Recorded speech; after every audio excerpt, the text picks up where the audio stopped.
future is, but it'll never be our past. Even distance in your world will never ever change the past.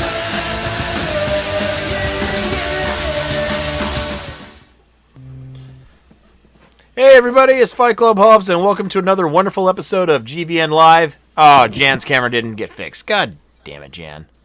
I knew you didn't fix it. Don't worry. worry. I was watching you fix his, and then you didn't fix mine. I'm like, oh, good, that's fine. My eyes are up here, you know. As long as we know the camera is important, we're all good. Yes. Oh, thanks.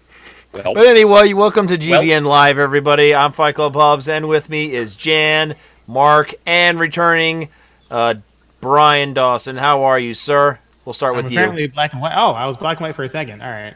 Yeah, for some reason when I capture a window section on XSplit, it freezes the entire computer screen.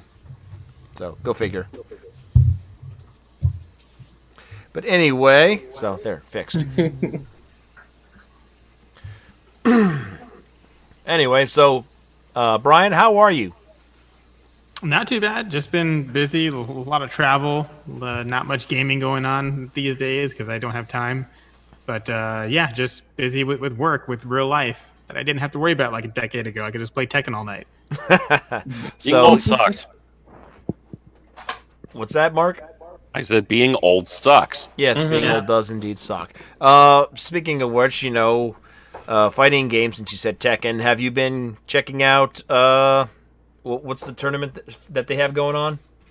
Their own DOA 6 festival? Their Tekken World Tournament Series? Yeah, you mean the Tekken World Tour, TWT? Yeah, Isn't that coming to an end? Like, isn't the finals? Yeah, that's over this month, next month, one of the two. Okay, have you been following up on it?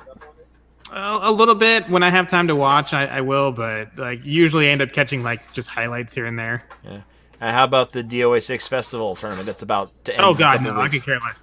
Like that game. Like I try not to say bad things about that game, but I really feel like there are some significant issues that are probably never going to be fixed because of how the DOA community is. So I've kind of given up on that because the DOA community is not going to change. When one of your top 5 players literally says he's dropping the game, Rakudo, in favor of just pursuing Soul Calibur 6 full time, I mean. Which that game's. I'm sorry. I know people are going to be upset, but that game's dead too. I think they screwed that game up as well. Not as badly as what I think happened with DOA 6, but I think Soul Calibur 6. Like I have no interest in that game, and I was super excited before it came out. If we're going to talk about dead games, can we just talk about the one that came dead on arrival, Samurai Showdown? I mean, it wasn't dead on arrival because it was an Evo. It's died off since Evo, but I mean, you put anything in Evo, and that gives it life at least until Evo.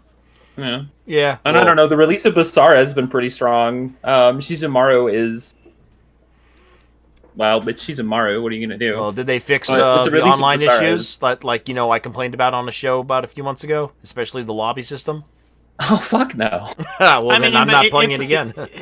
It's a low-budget title, you know what I mean? Like, it isn't... It doesn't have. Granted, I also feel that the DOA 6 is a fairly low budget title. Like I don't think they put the necessary money behind that game. But when you look at what SNK is working with, like it's not like they've got Capcom or Namco budgets. Yeah, that is a shame. But anyway, let's move on to the rest of the cast. Jen, how are you? I'm good. I have been slowly working my way through Fire Emblem Three Houses. That's been a treat. So it's basically like the first time I've actually gone all the way through a Fire Emblem game. So I've yet to play a Fire Emblem game though, to be truthfully honest. Would this be a good one to start? Absolutely. If I can find time between the 20 other games that have come out the last couple months and ahead of time. Yeah, pretty much. Most of the modern ones, I think, would be. Yeah, this one, and I'm told that I think it was the one that was before this one. I think it was Awakening. Both really good titles to really kind of sink your teeth into starting off in the Fire Emblem universe. Okay, and how about your streaming? How's that going? Better. I've got an actual schedule now, so I'm actually going Monday, Wednesdays for right now, just to sort of like get back into the pace of things. We've been pretty much just playing Fire Emblem through pretty much all of it so far. But excuse me, once Pokemon Sword and Shield drop, I'm gonna be sort of interchanging days. So we're gonna do Fire Emblem Mondays, and then we're gonna do Pokemon on Wednesdays, so that I can actually start going through that too. So that'll be fun. Okay. And Mr. Marky Mark, how are you? I have Pop-Tarts.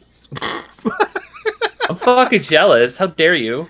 Yeah, I'm kind of jealous. However, The I real had a good question dinner. is, what's I'm the an flavor? adult. I'm an adult, and I get to decide what that means. So I bought Pop-Tarts. There you go. What flavor though? Strawberry. Good. With or bad. without frosting. With I'm not what a kind of Satanist. heathen are you? I'm not a huge fan of Pop Tarts, but I like them plain. Okay, teach their own. I know I mean, people that's who eat fine. toaster strudels without putting the frosting on it. So That frosting is a bit too sweet. Yeah. And the fruit in the toaster strudels has like a really strong punch to it. Whereas with Pop Tarts, it's like the fruit filling is not as punchy.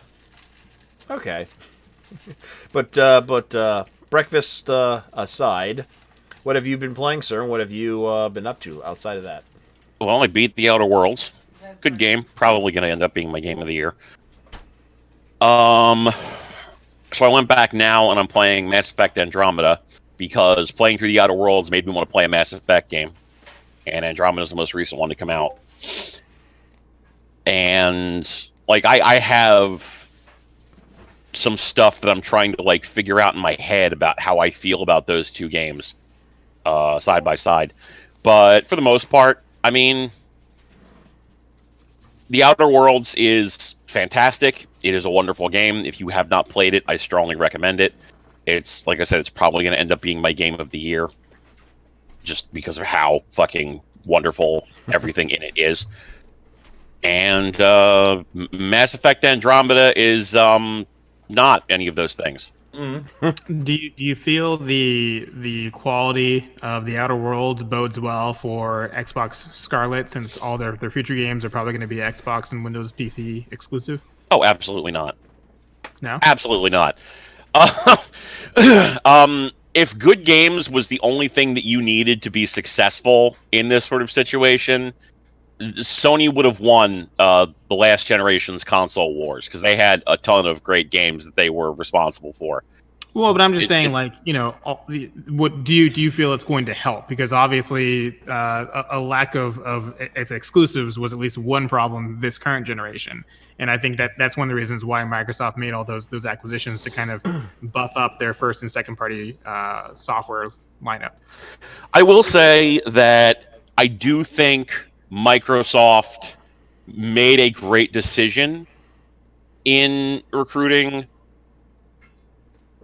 Obsidian, because like I had my faith issues with Obsidian just because I remember all of the broken games that they have released over the years with Microsoft. Like they got the opportunity with the Outer Worlds to really let that game sit in the oven until it was ready.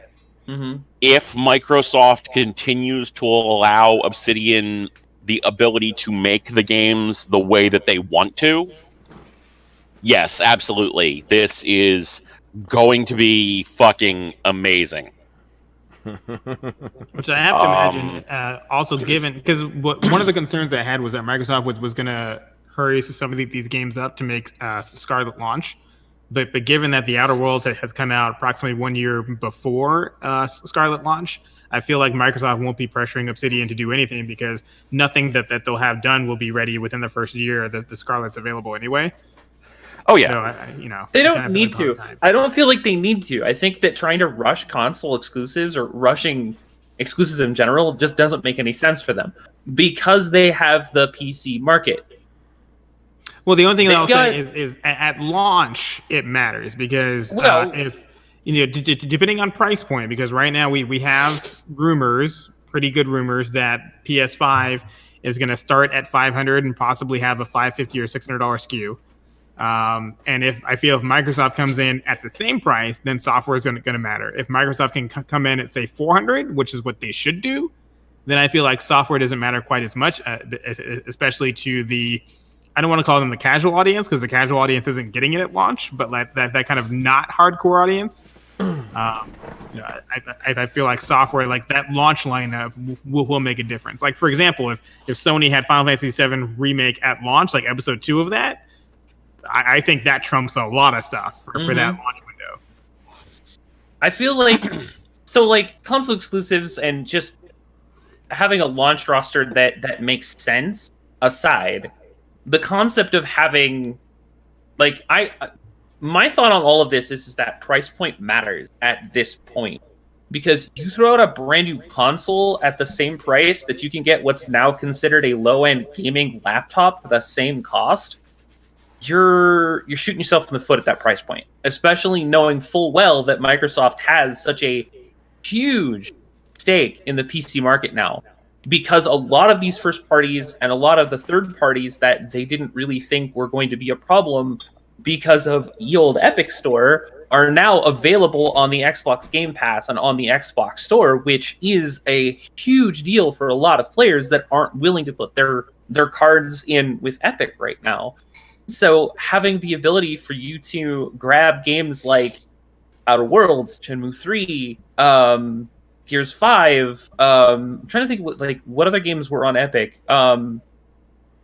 There's a good possibility that we may see Bloodlines 2 on the Microsoft Store as well. So Epic had all of these great exclusivity deals, and now Microsoft's like, play nice. So to throw a $500 Xbox Project Scarlet at everybody's face would be like kicking them in the dick. Why would you do it for that much? Well, I mean, but I also feel like again, it comes down to like the hardcore are going to be like, okay, well, I probably have this gaming PC, right?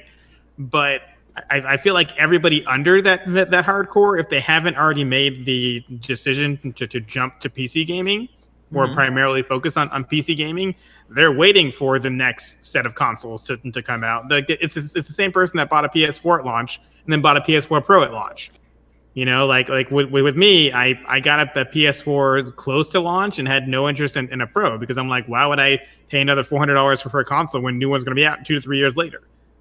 You know, so I feel like when at launch, you kind of have that super hardcore that's going to get it no matter what, and then you have like that kind of segment just below them that they're okay spending $500 on that new console, and like both new consoles, if they come in at $500, are going to sell well for the holidays. Like, that's just going to happen, you know. I don't think they should come in at $500. I think they're going to have that $600 PS3 shock that happened at PS3 launch. But, you know, that's what happens when Sony gets cocky. Like I said, the current rumor is $500 and $600 SKUs. So I think it's on Microsoft to be like, hey, we can take advantage of that. Come in at $400, you know, and kind of clean up a little bit. I really liked it when they had that rumored streaming box at $100. I'm like, that's going to clean a house. But that's supposedly dead now. Okay. We'll see. Oh, travel or backstepping a little bit to Epic Store, kicking people in the balls. Jan, let's hop into our first discussion. So, EA is publishing on Steam again. How significant is that? And are people excited? What does this mean going forward between the battle of digital distribution on the PC front?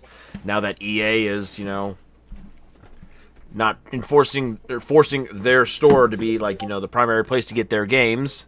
Being Origin. However, you do still need to have Origin in order to play the games that you buy off of Steam. Why? I don't know. But to start off, one of the things I just found out, though, is that apparently that Valve is changing the way... oh, crap. My wording is now getting lost. Is now changing the way that... is now changing the payout towards, you know, bigger game companies, you know, because like Epic Game Store has an 80-20 payout going on versus Steam, which was like a 70 payout, but apparently now they're changing that for the bigger companies. So if you got companies like Bethesda, id, EA, whoever, they're going to have a much bigger chunk, which is going to be somewhere in the 80% range for them. So Starting off with you, Brian. What are your thoughts on this? And do you think this is a very significant thing in the war of digital distribution on the PC No, front? I literally don't think it matters because I think the whole thing is blown out of proportion. Like it's people that don't want to, spend 30 seconds to download a new storefront when we all know you're just going to add a little shortcut to your desktop or have it auto open when you open whatever game it is you want to play. So beyond your like friend list or whatever, which that too isn't that difficult to like, hey, yeah, we're gonna get this game, cool. Okay, what is your Epic ID? What is your Origin ID? Whatever, right? Like, so I don't think it's that big of a deal. I think if anything, the Epic Store coming in kind of made Steam and everybody else kind of like sit up and go, oh wait, we can't just do what we want when we want how we want, and I think that's good because Epic has all the money in the world, like. Sure, I'm sure they want the Epic Store to be a success, but if it's not a success, it doesn't affect Epic at all. But at the very least, even if the Epic Store closes down in a year or two, like it's made its mark and it's made Steam sit up, it's made EA sit up, Ubisoft to an extent, so I feel like only good comes of this. Okay. Mark, how do you feel about EA publishing, and what do you think about the fact that they are still forcing their launcher just like Ubisoft does? I think it can only increase their overall sales profile, like their sales footprint. There were probably some people who were just like, I don't necessarily want to have just Origin. Like, I want to have all of my stuff in one place, which, is one of the arguments why people don't necessarily want to shop on Epic. There are others, obviously, but like for people who care about having stuff in one place, I think that this is going to be a big improvement for them. I don't personally care about having Origin on my PC because, like, I don't have any problems with the way Origin functions or what Origin does, and I've had it installed since Plants vs. Zombies Garden Warfare 2 came out. I do wonder what this is going to mean for the Origin Vault, or Origin Access as it's called. Like if they're going to make that go away, if they're going to keep that around, if they're going to have that work through Steam in some way. Like I'm very curious as to how that will work, but otherwise I think this is probably a smart investment long term for both EA and Steam. And I think it's definitely going to be something that is going to ultimately help both storefronts shore up their own financial viability in the face of a 10-cent back to Epic. Okay, with Valve showing that they're now willing to, compromise on a pay scale when it comes to the bigger game studios. How long do you think it'll be until, let's say, the indie companies and smaller gaming studios get a bigger cut of the pie? That should have been who they were doing that with in the first fucking place. Mm-hmm. True. Like, 100%, I don't give a fuck if EA or Ubisoft or whoever is getting that extra 5% cut. I'm sorry, I don't fucking care. They also don't pass it on to the consumers at all. Like that is straight to the bottom line. So who cares? Oh yeah, absolutely. I do not give a fuck if Mr. or Mrs. AAA, it's Mr., let's be honest, AAA developer, a AAA publisher is making more money from Steam. I don't give a fuck. Fuck them. They already get like a gajillion goddamn dollars a year. This is not going to stop companies. This isn't going to stop somebody like a Blizzard. They're not going through Steam, obviously, but just as an example, from cramming loot boxes into fucking Overwatch 2. This isn't going to stop EA from fucking cramming loot boxes into Apex. What? No, I was just saying Overwatch 2, Overwatch 2. Yeah, this time with single player content. Fuck off. Good. But yeah, so it's not going to stop an EA from trying to wring every drop of blood out of a stone that they can from Apex. This is not going to have a tangible effect on their relationship with Steam or their relationship with the consumer. The only reason that Steam is doing that kind of shit is to try and ensure that we don't have a situation where somebody else tries to run off and make their own storefront. Because right now everybody's feeling the fucking pinch from all of these different digital storefronts existing. That's the only reason that's happening the way that it is. The fact that they didn't try to do this for smaller developers day one, fuck you. Hey, Jan, where do you think we go from here now that we seem to have a full-fledged war between digital platforms? Gosh, I don't really think it's a war. I feel like it's more just like this is people finally understanding that, yeah, we're finally getting what we want so that we can finally give you what you want. EA has already gone on record saying that the only reason they're doing this is because they had already had plans to bring back EA Access, which is exactly what they're going to be doing now that they're selling games on Steam again. So if you're on the Origin platform, you have Origin Access. If you're not on the Origin platform, you have EA Access. It ties into the Origin launcher because it knows that it's coming from Steam, so the API is already in place for them to understand that this is what you're going to get, and this is how you have access to these specific games.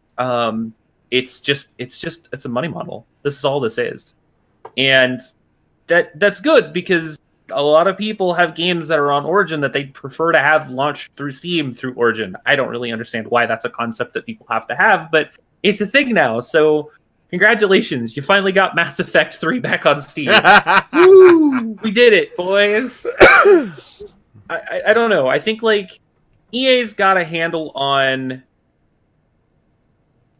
something that either we just didn't know was important, or they're just really trying to be as ballsy as possible when it comes to making as much money as possible from the people that are willing to pay the money for those games. Whether it's you buy it through Steam and then access to Origin, or you buy it directly on Origin, it, like Mark said, it's about having everything in one place. I know that GOG is still working on a prototype user interface that will support all of your launchers. So Steam, Kind of looking Origin, forward to that. Epic, Microsoft, GOG is pretty much all in one. So they're pretty much just making Trillion for game launchers. Basically, and it'll help you combine your game lists, your profiles, and your friends list all in one cohesive, easy-to-use interface. If it doesn't have a search function, it's useless. So hopefully they have that in there. Mm-hmm. But the thing about it is that it's an overlay basically. It's just an overlay where if you go to buy a game and it's only available on Microsoft or Epic, you have the choice to buy it from those specific companies, and then it links it to that account, and then it adds it to your library. But if it's only available from one specific vendor, then it's only going to be purchased and sold by that vendor. So you're still putting money in people's hands that are in a weird place that I don't really know that sometimes we want it to be, but that's pretty much what they're trying to do. And while I understand and I appreciate the concept of everything, everything has its place, everything in its place, I feel like at this point, it's really just about making sure that people can play the games that they want to play wherever it is that they're going to play it. PC as a console, and I say that just in the essence of what it is that we're getting across here. But PC as a platform, as a console, as a way to play the games, always been all in. So when all of this came about and everyone started making their own stores to basically say you're only going to get these games that are made by us in this one place, people had a problem with it, and they'll still have a problem with it.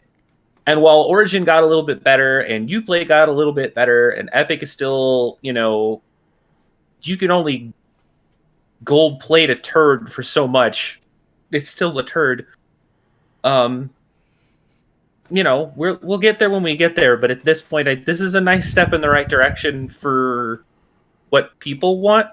I don't know if it's the right way of going about it, but this is what we're going to go with, and I think it's going to be interesting to see sort of what the next step is. You going for a jog out there, Mark? No, why? I don't know. It sounds like the wind is going through your house. I mean, my central air just kicked in. Maybe that's why. I don't know. Possibly. Probably. Okay, so before we wrap up this, final thoughts on the digital distribution front. Yeah. Hey, Brian, do you find yourself excited at all to try out the GOG's overlay when it drops? No, like I don't use any of those combined, utilities. I don't care. I'm perfectly fine opening up whatever I need to open up to play whatever I need to play or do whatever I need to do. Okay, how about you, Mark? Same thing?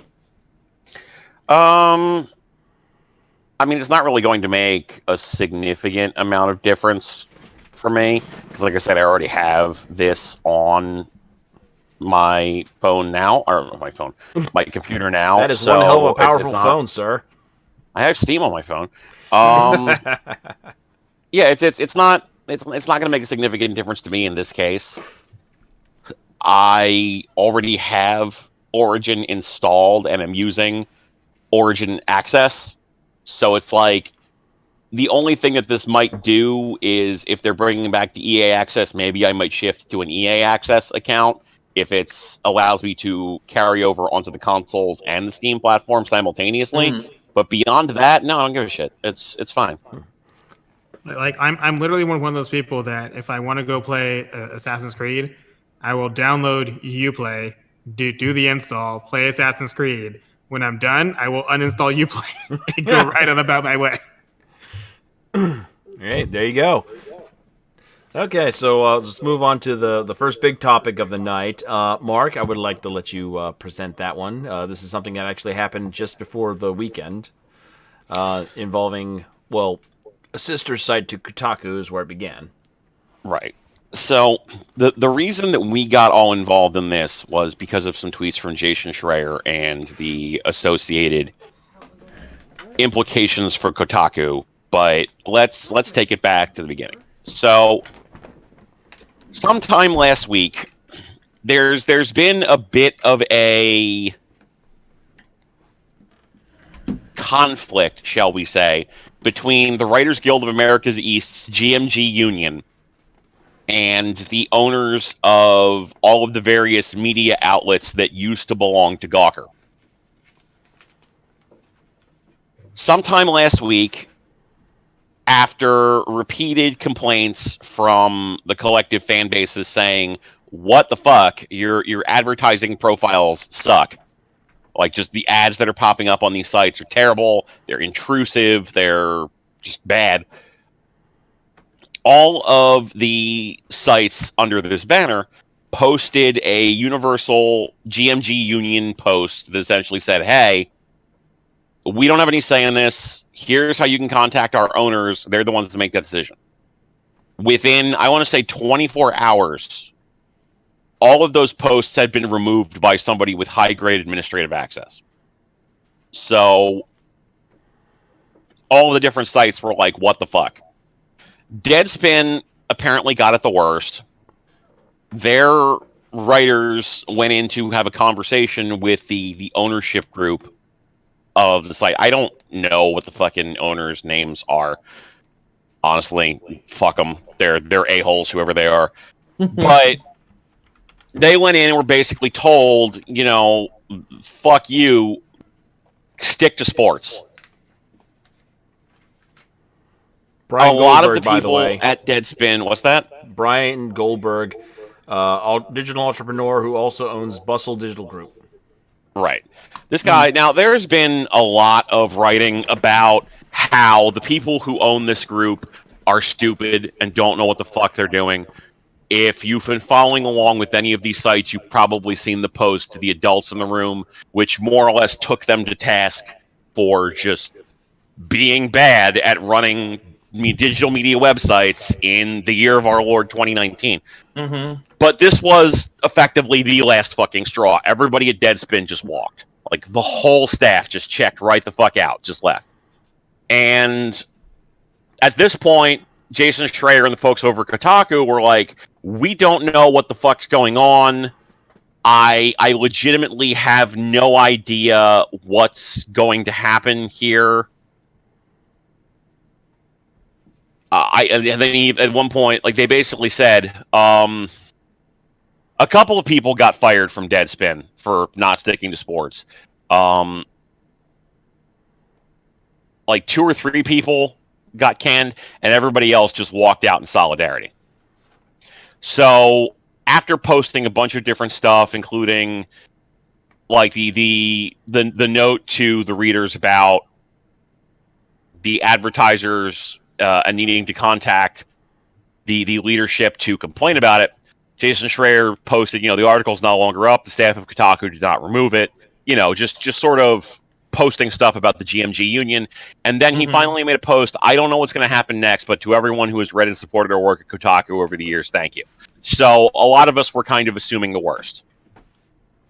That didn't happen, fortunately. Kotaku is still functioning. They are still a functioning website for the time being, in any case. But it's pretty clear that there is a decidedly adversarial relationship between Kotaku and Geo Media. Jason himself has been... Excuse me one second. Marcus has disappeared. I had to sneeze. They've been Jason retweeted an article from Deadspin where the from Deadspin's Twitter account where somebody did like an analysis from the LA Times on Deadspin's content, was basically like, yeah, the audience doesn't support the whole stick to sports bullshit thing, and like numerous people from within Kotaku, within the GMG Union group, have been retweeting stuff in support of Deadspin for days. Just today, in fact, Jason Schreier retweeted an article from Slate about some type of podcast that they do, I guess, which was the What Was Deadspin edition, where he retweeted with the quote, "The fact this could have ended this way just feels enraging because it doesn't make any sense. The site was having its best traffic year ever. The site had always been profitable. There was just no reason it needed to happen this way." And then, like, he retweeted a follow-up thing where the person, Paul Maidment, who was the editorial director for Geo Media, like basically like the only person for the quote-unquote Deadspin staff left, quit today. Which he retweeted with the joke, "Can't believe the entire staff of Deadspin just resigned again." So we don't know what's going on with this as it relates to what's going to happen to Kotaku next. It seems as though Kotaku may be a bit more insulated from such shit.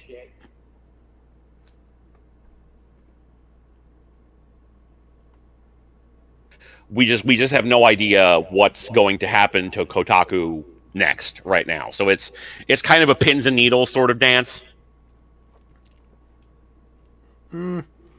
That's where we are right now.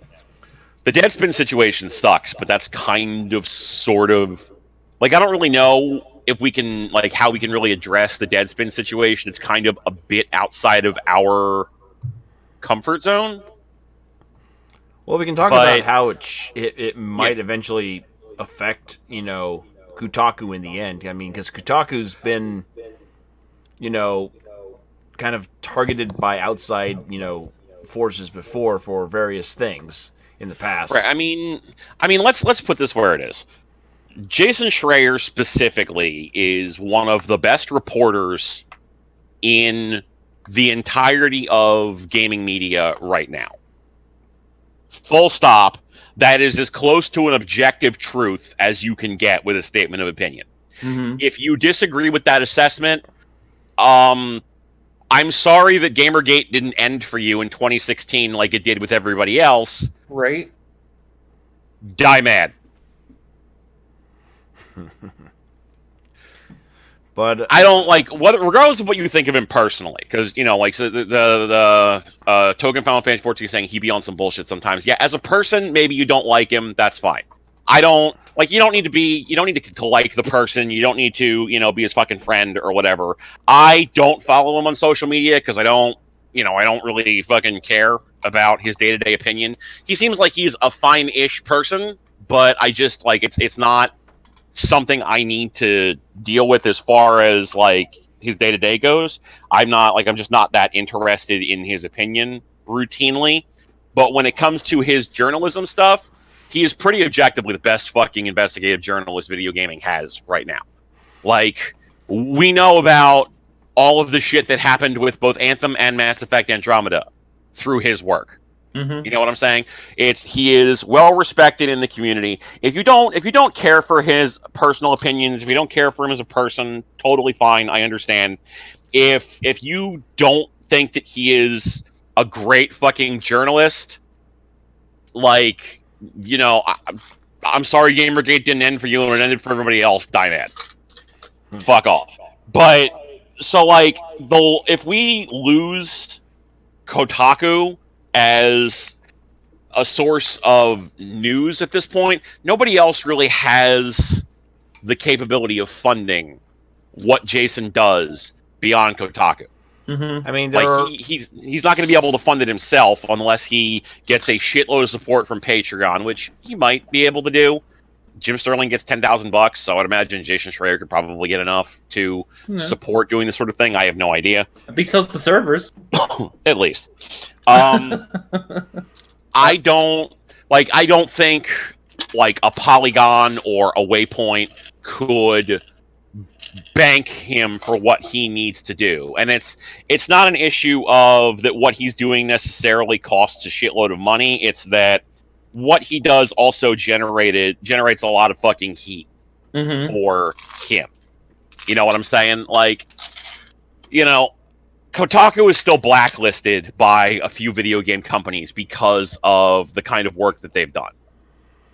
Well, some of their writers are pretty controversial in the way they go about, presenting their articles and whatnot. Like, I always find myself every 2 or 3 articles reading something and just scratching my head and saying, what the hell did I just read?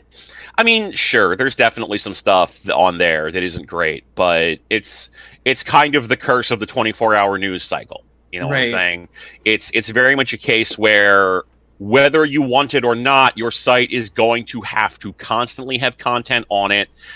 Some of it is going to have to attract eyeballs. Some of it is going to be shit.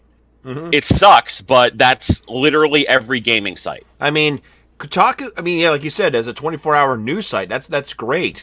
But it's a new gaming news site. I don't need to go to Kotaku and read up about the Japanese Penis Festival. There's absolutely no need for that.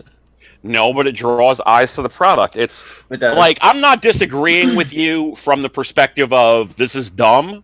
I'm not disagreeing with you from the perspective of, like, I wouldn't have written this, but it doesn't matter. That is as much what pays the bills as the in-depth investigative journalism, if not more so. Yeah. Now, if journalism paid the bills, we wouldn't have.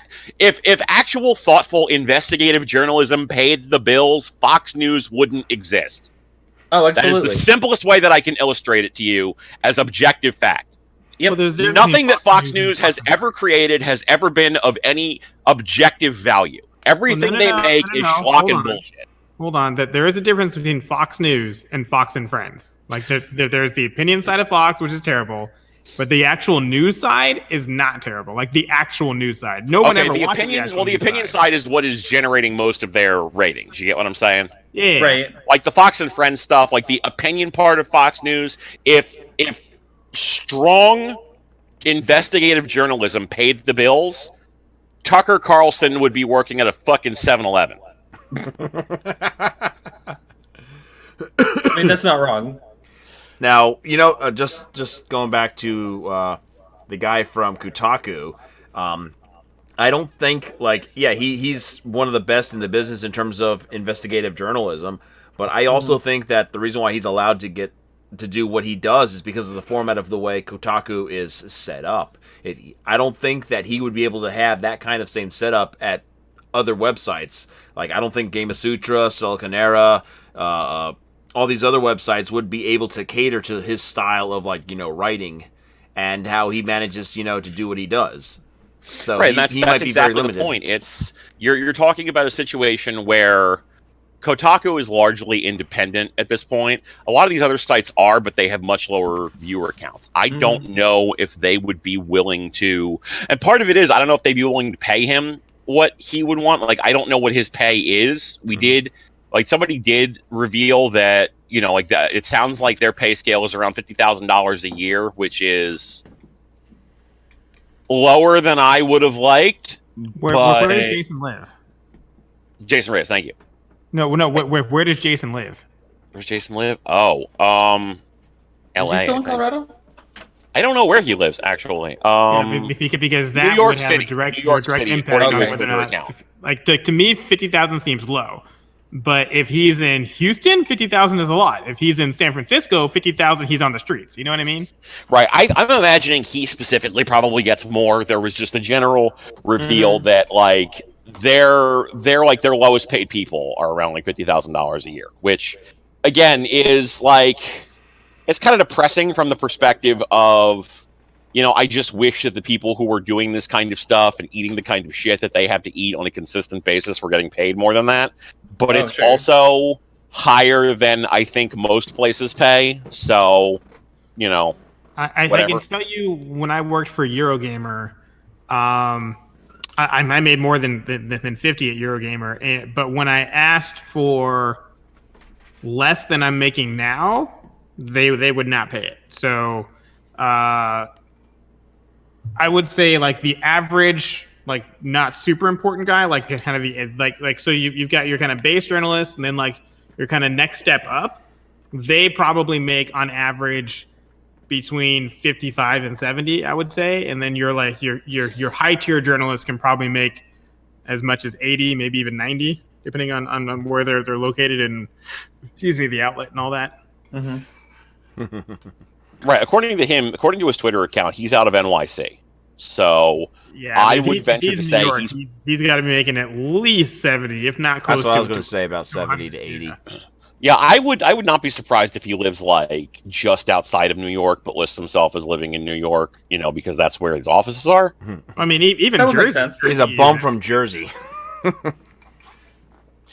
I mean, I live in Jersey, and I make around about that, and like it's fine. Well, but you have multiple incomes coming in, or just your income? Just my income. All right. I got a master's degree, motherfucker. No. I mean, if you were saying because there's a difference if you're married and you've got dual incomes, or if you're you know what I mean. Right. Well, like the way that I'm looking at it is like the cost of living in New Jersey is higher than it would be in most places, I think. Well, it depends on what part of Jersey. North Jersey is like if he's living in like expensive. Paramus, New Jersey. Oh yeah, no, it's almost as bad as New York. But it would take me like an hour to get to New York City on the train, and my like I at that amount of money, I'm doing fine as far as living expenses goes. If I wanted to live in Paramus on this kind of money, no, I'd be living in a fucking rusted out shitbox. Like, so it's I would have to imagine that he is either like he probably commutes. He probably lives like somewhere outside, like in a suburban area, and commutes. That would have to be my theory.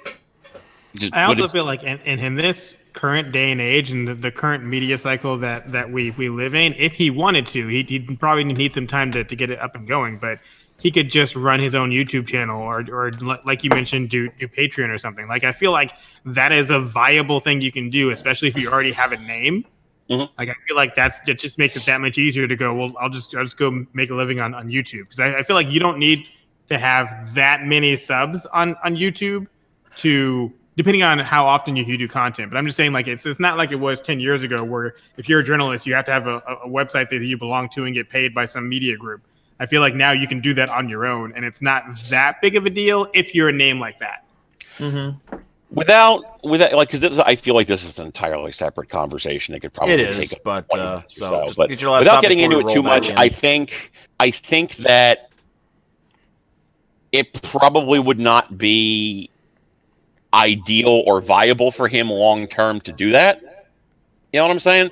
But like, it's definitely an option. I mean, all I'm saying, if Angry Joe can do it, I feel he can do it. You know what I mean? Yeah, no, absolutely, I mean, absolutely. But like, again, I mean, it's the other thing is Jason is kind of a one of a kind talent as far as that goes.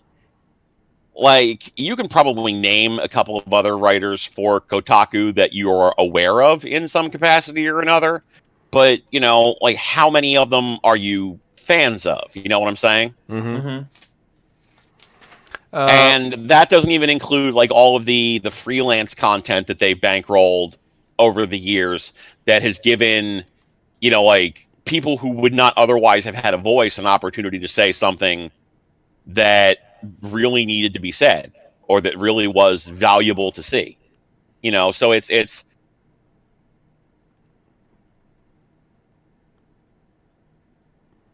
very much a case of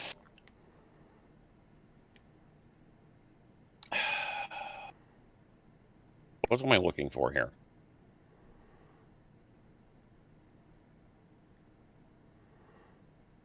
I don't know. It's very much a case of this is going to negatively impact a lot of people if that does indeed shut down, and I don't know what the end result of it's going to be, but it's just going to be fucking depressing if that's the case. Especially if we lose another goddamn journalism, like games journalism website, after losing like multiples of them in the past couple of years, losing like one of the biggest ones on top of that. Like, listen, IGN is basically the biggest game site, and they're, you know, doing nothing of any significant value for gaming journalism as a whole. No shade at them. Being successful is great. I'm happy for you. They're contributing nothing of any real value to gaming journalism as a whole, with the exception of like the occasional opinion piece from somebody in the medium. Like, for the most part, what they're making is just reviews. I mean, GameSpot, they're like the number two. It's a bad name now because of all the plagiarism stuff that came up about a year ago. Yeah. You know, GameSpot is like the number two company in it right now, and again, they're not doing anything for games journalism. Most of them aren't. I mean, it's just sort of where the times have gone at this point. Everyone's just relying on what they get when they get it in their hands. Like, people have gone so far away from the journalists at this point from being this. It's like movie reviews on, and like, no offense, but like, a lot of people will still go see a movie because they want to see the movie regardless of what the reviewers say is good or bad, because that's their cup of tea. They're still going to play the games, they're still going to watch the movies, they're still going to read the books, because that's the entertainment that they actually want, regardless of whether or not, you know, the big groups of media conglomerates that exist in this current age that we have now, where, you know, 10, 15 years ago was like everybody listened to what they had to say because it was important, because they got the game weeks before anyone can get their hands on it. So it was important to live or die by what the reviewers did. Nowadays, it's like if there's not, you know, 500 thumbs up by the first, you know, 24, 48 hours of a game reviewed on Steam, there's a problem with your game, apparently, and not a lot of people are going to go into it. So it's the shift in sort of how people get that information at this point. It's also a matter of like a lot of stuff is now digital. Like on Steam, you can buy a game, you know, and then you can return it if you don't like it. You know, like that didn't used to be the case. And the only counter that I'll say to that is that there are still people I feel that have like that one reviewer that they trust. Oh, sure. And, you know, they'll go by him. But I think for the most part, you're right that people don't really care what the review aggregate is for a game. They're just like, whatever. If I want to buy it, I'm going to buy it. Yeah, a couple of my favorite reviewers have stepped away from the game a long time ago, unfortunately. I still follow them occasionally. One of them being Billy Berghammer, who used to write for Game Informer about 15 years ago or so before he left. And, of course, there's Adam Sessler, and he left in a kind of unusual and upsetting way. I mean... Oh, that's a totally another story for another time. That is. But to think that Kotaku could probably fall victim to, like, you know, the bullshit of, you know, higher up execs. And speaking of higher up execs, we will talk about that later in the show. But let's talk about something a little bit more positive. How about that new Sonic the Hedgehog image we just saw making the rounds? I mean, he looks like Sonic, at least. That's a positive. Movie's still probably not going to be all that good. And I mean, I was talking about it earlier. The big reason why a lot of people are going to be seeing this movie is because it's a Jim Carrey movie. And it looks like he's relatively true to form from, ye old days of just after his In Living Color stuff and going into like Ace Ventura. Like he's in rare form in the movie from the trailers. Is he going to be for the whole movie? We don't know because it's been delayed like crazy, but at least Sonic looks relatively like Sonic. I think he feels like he's more Sonic Adventure Sonic than like Toei Sonic, but sticks of one, half a dozen of the other. At least he's not long legs McGurkle pants. I mean, the thing about this is I'm actually happy about the remodel because, quite frankly, I don't know why they thought that the original model that they had was even in any way or shape or form acceptable, at knowing how loyal the Sonic the Hedgehog fans are out there. Even though I'm not really a big Sonic the Hedgehog fan, I haven't been for several years now, the fact that I just saw this original movie model and I was just like mind blown about how insanely bizarre and bad it was. It just felt really disrespectful to, the character and the legacy of the character. But now that they finally, got an appropriate model, and appropriate, by the way, is the word I will go with. I mean, I was initially not going to see the movie because I practically thought that, there's no way I'm going to watch this and not throw up. But now I can probably tolerate the movie. I'll go see Jim Carrey's performance, see how the dumpster fire gets lit, and just probably do a review about it someday for my game adaptations. The whole thing is, I look at how Hollywood is these days, where they completely ignore what the general audience wants because they think that they know better, and that's how it's always been. Mm-hmm. You even look at the dragon logo for the new Mortal Kombat movie. Why is that different? Why did they feel the need to change this dragon logo that's literally been around for 30 years? Mm-hmm. That Warner Brothers owns. That Warner Brothers owns. Yes. They own NetherRealms. Why would they change their art? Like, this is a thing that everyone equates. This is what Mortal Kombat is. You see the dragon, you know it's Mortal Kombat. You change that logo and everyone lost their shit. They're like, I don't know what this is anymore. Yeah, for absolutely no reason. And that's what I look at when I go to Sonic. I go, okay, somebody somewhere, a committee of people said that the original Sonic design was good. And so those are the same people that approved the script, that approved all the other effects. Mm-hmm. And so I'm like, okay, there was fan outrage, cost you millions of dollars to go and redo Sonic's design to make it look like something we actually recognize. That's fine. But you probably messed up the rest of the movie along the way because these are the same people that thought the original design was good. Right. Yeah. So, why don't you just make a movie? Like, Sonic is big for a reason. Why don't you make a movie that's going to appeal to the Sonic fans? Because guess what? That'll it's good sell. for a reason. Just like Transformers. Like, why did Michael Bay feel the need to change all this stuff about Transformers when it already had a massive audience? It's that same kind of stuff. Like, you don't need to make it appeal to a mass audience because it already appeals to a mass audience. That's why you're making a movie out of it in the first place.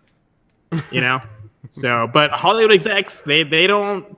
All the people that make the decisions in Hollywood are making it based on money and nothing else. Which I totally get that. But you also need to look back. If you want Sonic to be a franchise, that first movie needs to be good. Mm-hmm. Like, if they had made a good Assassin's Creed movie, that could have been 3, 4, 5 movies in. Easily. But they decided Persia. to make this weird. Prince of Persia, I thought was a good film. Persia. Huh? Prince of Persia. Yeah. Well, it broke even at the box office, so that's why we don't have any sequels. Yeah, but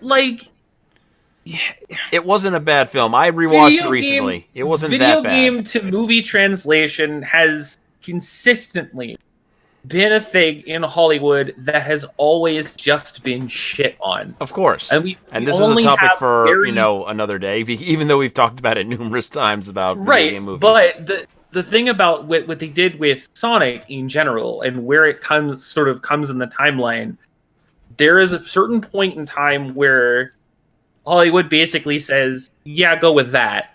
And it's like they're taking darts and they're throwing it at a wall and seeing what sticks. And the worst part about it is that they know what they think is going to make the money instead of knowing what's actually going to make the money. When the company who made the character tells the production company, you fucked up, what have you done to our Yuji character? Naka is posting on Twitter complaining about his former creation.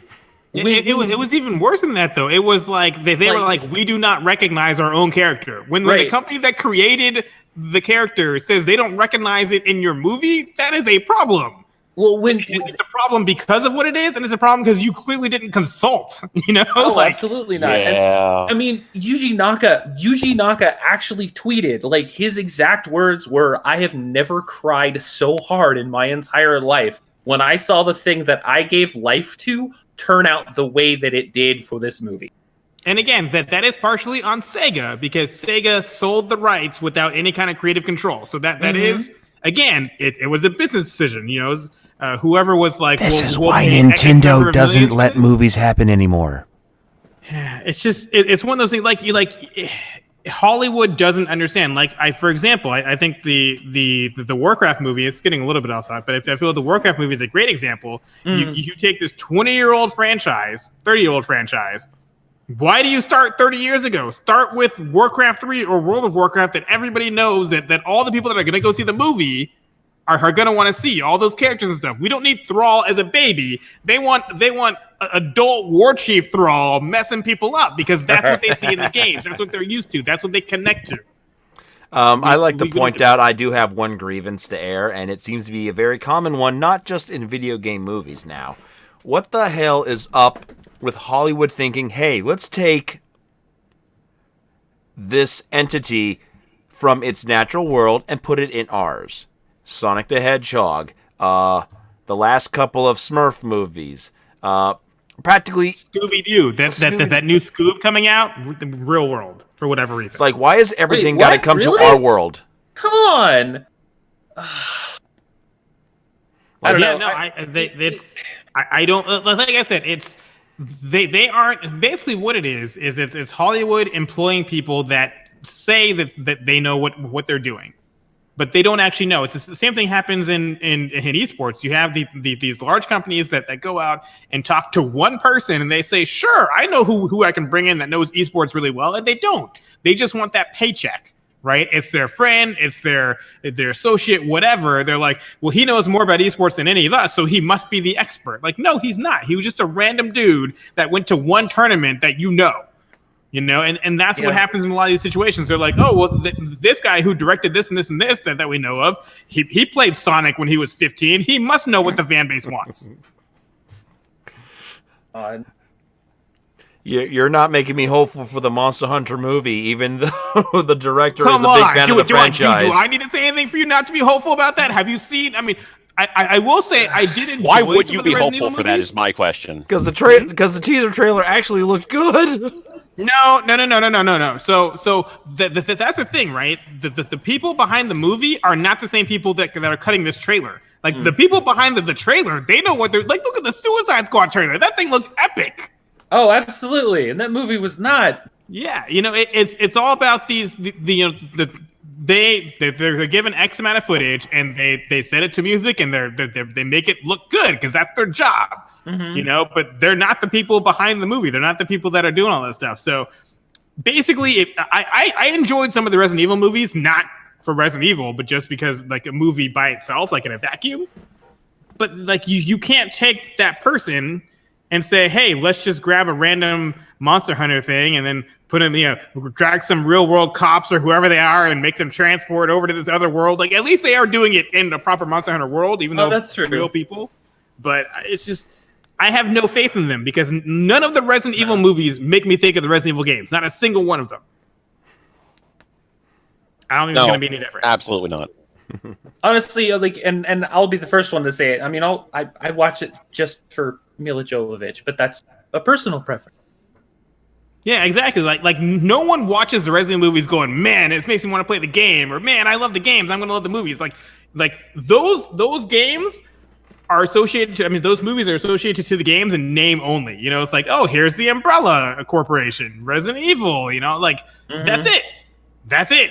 You know, like there's nothing else related to it. So the movies are of varying quality, but none of them are good video game movies. You know, like they don't represent the game well at all. Just like Silent Hill probably was the closest kind of movie to game that we've had that was decent quality. You know, and that's just because like Silent Hill is kind of like a movie in itself. It's like, here's a horror movie. There you go. You're playing through it. So I have no faith in the monster movie. Like they'll make it look good, but there's a reason it's coming out in what, January? You don't send good movies to January. That's not how that works. You're right though. Yeah, the release date. Oh, I'm sorry, September. That's almost worse. That's the okay. Let's put it between the ending of the summer season and before the holiday season begins. That's purgatory. Yeah, because if you're an August release, you're already like, you're not really that good, but here you go. Like, if you make it to September, wow, I'm sorry. Yeah, you're just, like, because October is when we start getting into, like, the holiday Halloween stuff. Like, September is the, school just started, kids are going to want to do something on Friday, right? Like, yeah. So, final thoughts on how we think the Sonic movie is going to turn out, real quick, before you go on to the next little topic. We haven't heard from Mark at all. I think he needs to. I think we just did, and that's perfectly fine by me. Okay, let's talk about something else. Yeah, where is the Sonic movie going? Into the toilet. Yep. Yeah, pretty much. All right, so next topic. Speaking of in the toilet, that seems to be where they seem to be making the current line of WWE 2K games from 2K Studios, and because this new one is such a horrid piece of shit, 2K decided to blame former developer Ukes. The people who stopped making games for them last year for the WWE series. Why would they be responsible for 2K20 being a pile of shit when it's Visceral Concept who made the damn game? Someone explain that to me. I didn't even hear about them saying, like, blaming it on Ukes, honestly. Yeah, it's 100% because they didn't build that game from the ground up. They took what they could from Ukes' game last year and just built on top of that, and that's part of the issue with current game development, especially over at Activision. Not so much at 2K, a little bit at 2K, but Activision, I think, is the Activision and EA are the biggest culprits, where they basically want a new game every year. Activision's a little bit better because they have 3 different developers on Call of Duty, so you technically get a 3-year cycle. But a lot of these companies, you get a 1-year development cycle, so you don't have time to innovate or make anything new. That's the reason why the first game of a console generation is always like bare bones, because they had to put so much work into making it on this new console. They had no real starting point that you could already kind of jump off of. So it's the same thing here. They wanted a new one out a year after Ukes stopped making them. And so they had to take a lot of what Ukes did and try to make it work for them. So when it doesn't work, that they're going to blame the fact that, it may be, I didn't see the exact comment, but it may be something more along the lines of, Ukes didn't want to help us as much to port everything over because we were no longer working with them. It could have been that Visual Concepts didn't understand some of the kind of tricks and things that Ukes has been employing over the last few years. It could be a number of things as to why Visual Concepts is saying that this is a Ukes issue. But it boils down to the fact that they had a 1-year dev cycle, and that's not enough to make a good game. Yeah. Ukes has been making wrestling games for like almost 25 years, since the freaking mid-90s at least. I don't know how long. I don't even know if they were around before then, because that's when I start to notice them. I mean, they had a hand on some of the best wrestling games pretty much in console history, back during the Nintendo 64 console.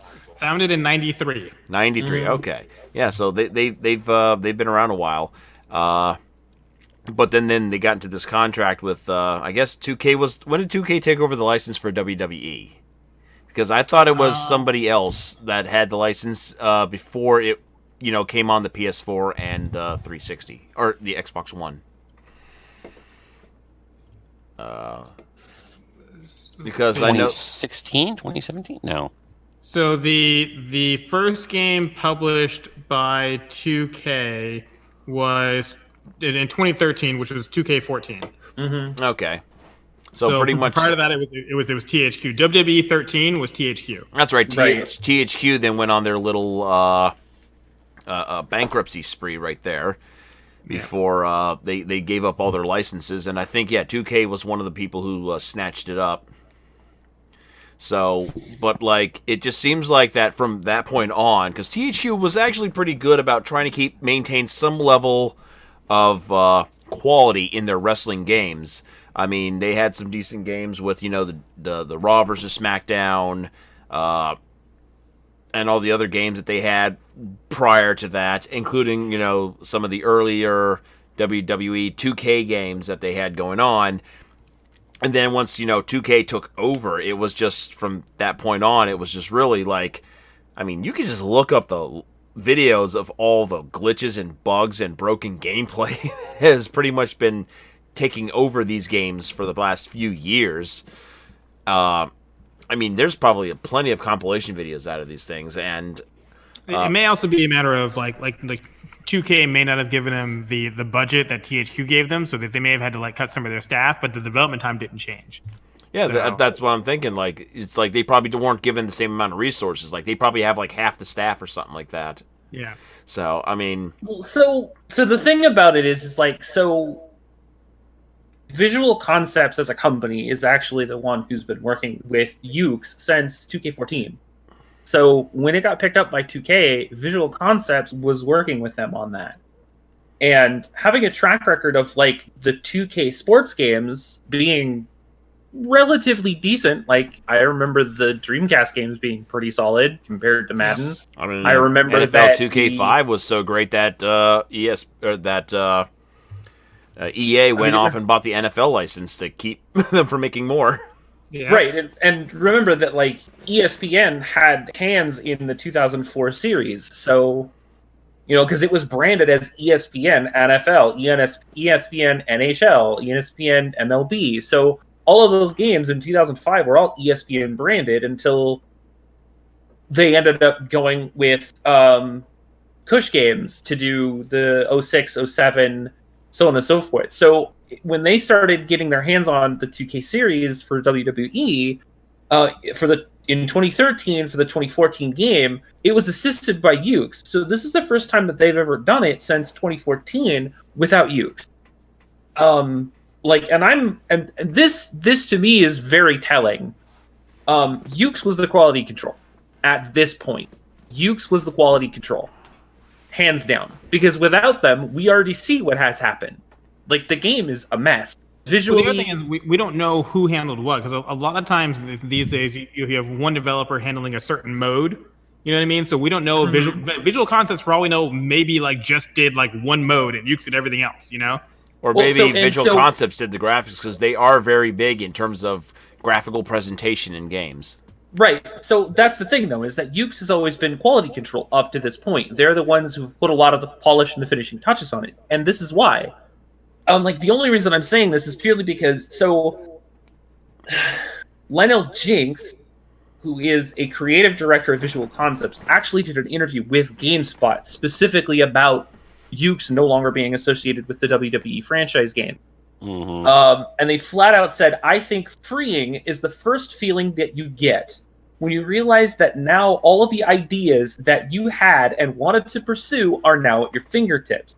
That's the first feeling you have. And the second one you have is the reality where that sets in and you're like, oh, now that it's all ours, that means we have to write tools and write systems and actually understand these things we're really putting together. Yeah. That literally says we don't know what we're doing. Nope. Yep. It's not and I'll give credit where credit's due. When you see a system, when you see a company hand off a game that's currently a franchise, hand it off to another company, usually you get some form of tools, or you have a company that knows what the hell they're doing with those tools. Killer Instinct, for instance, is a very big, conceptualized idea of where the game itself was in its own, I wouldn't know, detriment or betterment as far as it was concerned. Going from, the way that it went. This is not the same thing. When you have the creative director telling GameSpot, We got fun day. I don't know what I'm doing with it. Like, hello, hello, McFly. Like, that's crazy. That you would even say that. Like, and if you've watched some of the videos that are out there on Twitter and on YouTube of some of these glitches, it's hilarious. Like, the people are always in. It's like some of the day one patch stuff that ended up being super bad and super part of the reason why Mass Effect Andromeda was a bad game. Like weird graphical glitches, and I'm always crouching, but I'm still doing everything. Ladders and obstacles like literally sinking into the ring where they're no longer available to get. People getting caught up in the ropes and literally vibrating out of existence. Like it's ludicrous. It's the craziness that it's there. I gotta be honest, as somebody who actually played Mass Effect Andromeda during like the first couple of months that it came out, like the glitches that people have been showcasing for WWE 2K20 in most cases feel worse. I would agree. I would agree. Like, I mean, Sony is straight up just offering people refunds on the game, no questions asked. Mm-hmm. And that's like, damn. Yeah, that's for the digital version, unprecedented. Anyway. It doesn't. Well, it doesn't matter. It's unprecedented. Yeah. That's not something that you've seen. Like, and we know the Visual Concept as a company and as a whole has some idea what the fuck they're doing when it comes to sports games.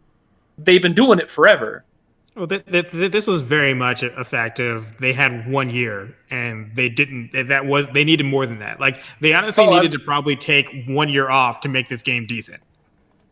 I wholly agree with that, and I feel like in the baseline of what actually is happening here, and like part of why everything is pretty much gone to shit is exactly because of that. Because they didn't get the chance to actually like sit down and go, I gotta learn how to play piano, and all I know how to play is guitar.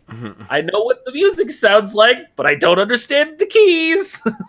Like, I mean, I think it's also very telling that Ukes would generally set the roster in place like 6, 8, 9 months in advance in most cases, and would rarely do anything to deviate from that. And 2K Games, Visual Concepts, WWE Games, whatever you want to fucking call it, like has been incorporating stuff in from fairly recent, and I kind of feel like there's a reason for that. Like from an earlier interview that was done with Lionel Jinx, who is the 2K Sports creative director. They were talking about everything that was going on and why they ultimately decided to leave 2K, why they decided to move away from Ukes. So when you have an outside person coming in and telling you how they want the game to be, and when you've been working on the game for so long, it's going to create friction. It's going to create back and forth. It's hard to be a really cohesive unit that way, especially that first year when we're coming in and asking them to get out of their comfort zone. So it's like they've been basically saying, like, we have this stuff that we want to do. We have this stuff that we want to do. 2K won't get out of their comfort zone. And, like, it certainly seems like a lot of it was just a case of Ukes saying from a practicality perspective, no, you have to make one of these games every fucking year. We can't do all of the shit that you want to do. We have to make sure that this shit works the way that it does. So you hand this to a company who really doesn't have that much experience in developing this particular franchise, regardless of what great stuff they have made previously. Let's be clear. It's also different teams within Visual Concepts, right? I mean, there's not just one team, so we have no idea what this team was doing. It might have been a 5-person team before, and they buffed it up with a whole bunch of new people that are untested, for all we know. Yeah. Right, absolutely. But it's quality decisions rarely happen when you've got a year-long development cycle.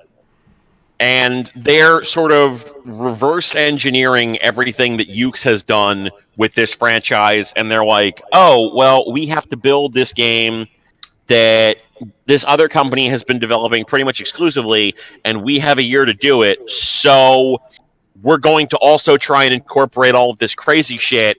No, you can't fucking do that. Like, if you have a year to do this shit, you have a very specific set of bullet points that you can fucking hit, make a game that functions and is good, put your passion projects 2 or 3 years down the road, if that. Right. And they just, and it very much became a thing of like, and oop. And the other problem we're going to have is that next year is going to be even worse, because next year, 2K is going to be like, well, we need the PS5 version and the current gen versions. And like that's difficult to do even for developers that like look at how, again, like look at NBA 2K whatever when Xbox One came out, it was bare bones. The same thing with NBA 2K whatever when 360 came out, bare bones. And like that was the super sweaty version, and they're like, look, we have sweat filters, So next year, like either we're not going to see a next gen version, which is unlikely, or they're both going to suck. Like the current gen and next gen versions. Oh, we're only going to see a next gen. Yeah, which would be even worse, because that would literally mean Visual Concepts has to not only figure out how to make this game, but make it on brand new. But it will at least give them a couple more months to develop the game, because it looks like both consoles are coming out at the end of the year, as opposed to an October release window, which is the general release window for these WWE games. But the whole thing is like that the game will have to be done essentially at the same time anyway. Like, it's right. What will probably happen is, unless it's only next gen, the current gen versions will still come out in October, and the next gen version will just be ports. Will be a launch title. Yeah, and it's like the problem here that I think that I see is it's not a problem of what was going on with Ukes. Like, I don't feel like they were, and just by looking at the interviews, they didn't rip Ukes anything. In fact, they're ripping themselves, because they're just like, well, Ukes was bringing them down our necks saying you got to flip, you've got to make sure that A, B, C, D, and E are all on. And if they're not on, something's going to go wrong. And they decided, we're going to go A, B, C, F, G, H, and it's going to be fantastic, except D and E are the things that make everything work, and they didn't turn them on. It's like, I'm going to make a cinnamon roll without cinnamon sugar. It's just like, why would you do that? That's just a roll. Like, you're not getting anything. And it tastes awful now because you've added all of this extra stuff that nobody cares about, or that maybe you do, but probably could have waited a couple of years. And you've essentially created, like, if all you're trying to do is make your game into a meme, congratulations, you did the best goddamn job you could have ever done in the last 5 years. Easy. Hands down. But if you're trying to make a good wrestling game, or a good game in general, this is not how you do it. Well, I mean, not only that, like, by all indications, Ukes has been fucking burnt out on making these goddamn games themselves, in any case. Like, they had an interview back in May where a company called Video Games, like a site called Video Games Chronicle, which I don't know if this is just a repost of somebody else's interview or whatever, talked to Hiromi Furuta, who's the senior vice president for Ukes. And her basic thing was, ever since Aki left the wrestling game business, Ukes has been feeling stagnant because they have no real competition. Like, okay, to be fair, Fire Pro just came out with a game in the past year, but I don't think they necessarily view that as competition. It's kind of a different animal, 2-dimensional wrestling versus 3-dimensional wrestling.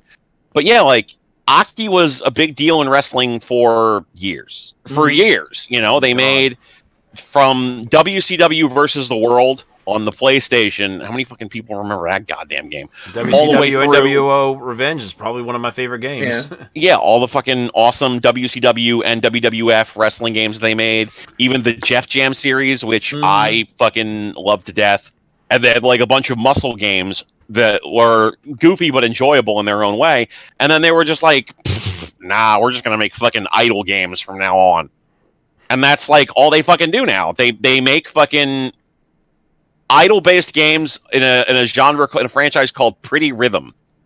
Like, they've just completely they've tossed aside their name. They used to be Aki, now they're Sin Sophia, and all they make is fucking idle games now. So yeah, like, who was it? Kenny Omega was saying we should get them back into wrestling. Yeah, good luck, Kenny. That's not fucking happening. Yeah, but so ultimately, what Furuta had indicated was that it looks like there's another studio within Ukes making a wrestling game. I don't even know try and compete with. or if it's just that same team. You know what I mean? Because they're not clear. They're just like, we have a team working on some new wrestling game. Yeah. You know? Like, I would not. There's been suggestions that maybe they would do some other WWE game, but like, I'll be honest, I would think it would be great if, like, All Elite would approach them and be like, "Hey, guys, we hear you're not working on WWE games anymore. Why don't we get a little something going on, Oh man, if Yuke's got their hand on Fire Pro, I'd play. Fire Pro's fine the way it is. Don't need. No, I think you mean if Yuke's got their hands on All Elite. Oh, yeah. That's what I was gonna say. I'm like, someone is vying for that All Elite license right now. You know, absolutely. those are That's what I'm saying. Yeah. Like, I want like Cody and Kenny to like show up at their offices, and be like, "Hey guys, let's talk." But let me be honest, though. I mean, AEW is still in its infancy. We have to at least let the people that they're trying to push, get some kind of spotlight and recognition before they make a game. Because, Sure, absolutely. I mean, if the example that TNA Impact showed, people don't even know half these people. They're not gonna. It's not gonna sell. Well, no. I mean, so to be the whole fair, thing is, the Impact game sucked, like way Oh, outside of whether or not the people in it were notable. And obviously, this game isn't going to come out anytime soon, right? But you go in and grab the license now while it's cheap, because they can't charge WWE prices for this license. So you go in and grab the license now while it's cheap, lock them in for like a 5-year deal, and then you take your time with that first game, and you hope by the time that first game comes out, which will probably be some sort of next gen launch title, because it's not going to come out till next year probably, that it's still a big enough property where people go out and buy the game. Well, and again, you were talking about having Cody and Kenny showing up at the door. Like, Kenny's already A big dick gamer. deep. He's already dick deep in all different kinds of communities when it comes to video games, especially in the fighting game community. And he was able to walk out in Sans. Yeah. And he had the music, licensed music from Toby Fox with his permission Apropos of to come nothing, out as that. what a fucking year Toby Fox has had, huh? Oh shit! Absolutely. From Deltarune bless that all the man. way from Deltarune to Little Town Hero to Sans and Smash, and having battle music in the next fucking Pokemon game. Like, okay, I'm okay with this.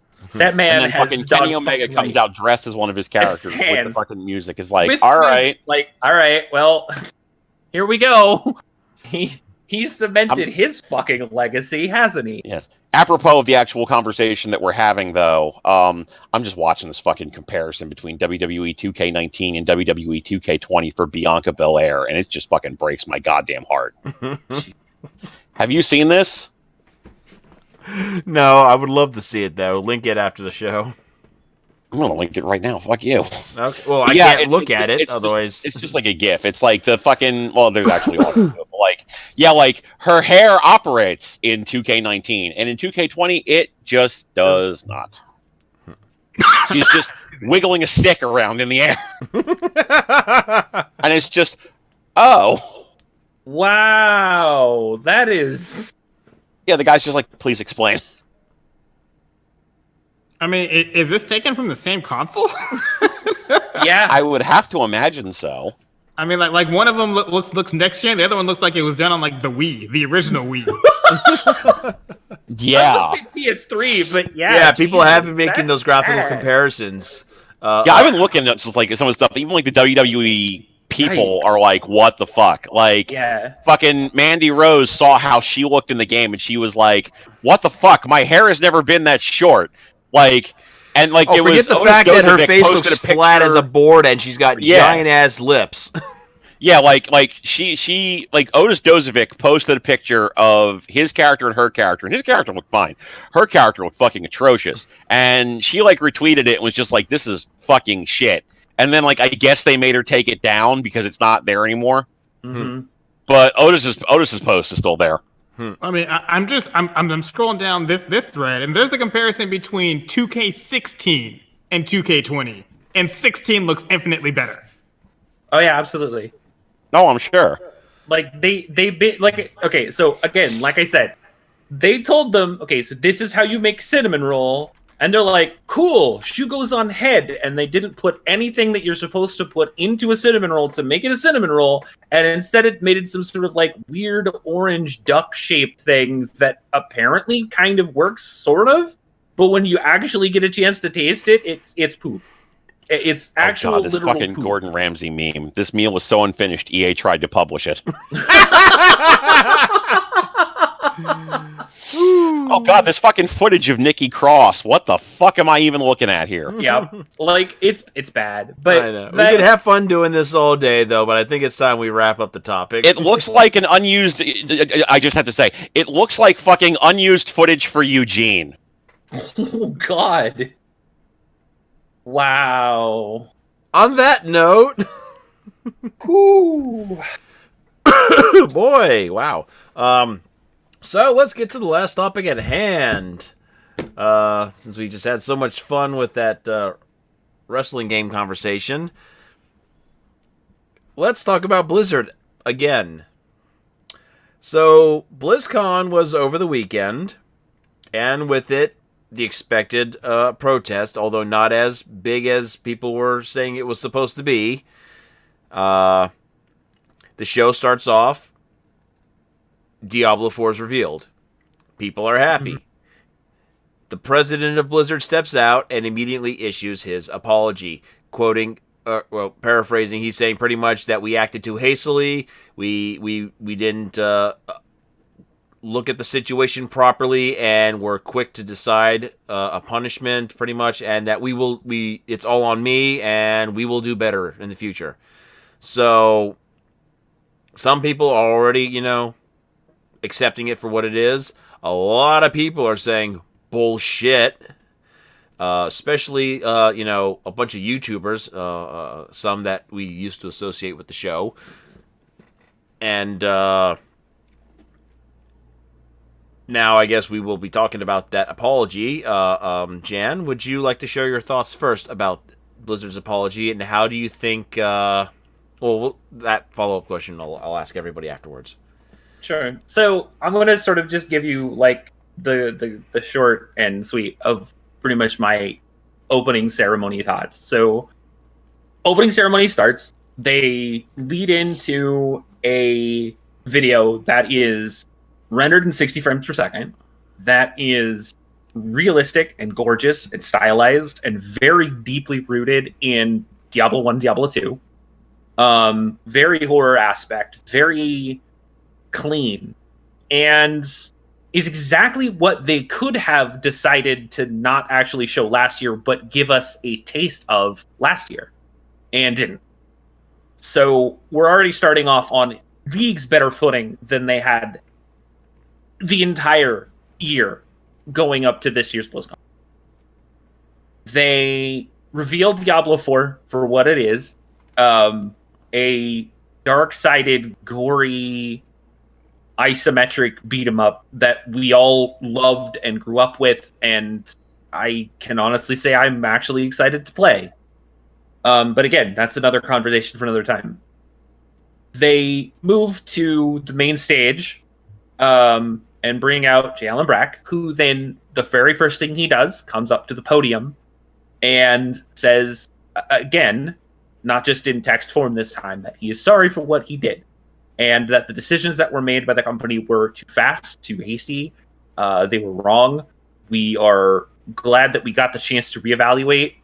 It did not sound like a backpedal. It sounded like a genuine baseline of, we know we fucked up. You know we fucked up. We're sorry we fucked up. We're going to try to make it better. How about that Diablo 4? And while it wasn't as sincere as I would hoped it would have been, it is at least a step in the right direction for what could have easily been not just the worst BlizzCon ever, but the worst year financially, the worst year economically, the worst year just personally for a lot of people. We've seen what has happened within Blizzard. We know We know that there's internal struggles and internal infighting amongst different teams within the company. We know that there are people who have disdainfully and have had vehement just arguments on Twitter about what has been going on inside Blizzard and the butting of heads and the bashing of skulls that is Activision's giant bat. We know that lots of low-level employees lost their jobs that have been there for 20 plus years with no pension. We know that there are people that were part of the company who left purely because if they didn't, Activision would have fired them. We know that people who have always been and will always be a part of the history of Blizzard refuse to go back to the campus. We know that people blanked out the words that are engraved out in front of the company campus with paper, lined regular paper, because they don't feel that the company truly holds to the standards that they have always held themselves to this point. And the worst part about it is really nobody said that this wasn't true. So here we sit now, the beginning of BlizzCon 2019. We're finally getting the Diablo game that we should have had last year. We're finally getting a new expansion that actually has people kind of excited for something that isn't just rehash or isn't something that people are basically already calling out for bad writing. And we end up getting arguably what we should have had from the onset of Overwatch and Overwatch 2, except that it's basically free content that TF2 got like 4 or 5 years ago. I'm not entirely sure on the numbers, but I do know that the content that they're showing in Overwatch 2 are reskins and are identical matches or identical map in terms of the content that TF2 has had for years. Now, we already know that TF2 is a clone of some sort, Overwatch is a clone of TF2 in some capacity. Character-driven shooters are not old. They're a relatively new concept, I suppose. But the baseline is with the onset of Overwatch League and the idea of creating an esport around the genre, it's become more popular simply because of that. So when you look at how J. Allen Brack came out on the stage and talked to the fans and talked to the fans and explained his side of the story, so to speak, it felt genuine enough, but not enough, I guess, if that makes sense. Like, the heart was there, and the words were right, and the timing was right.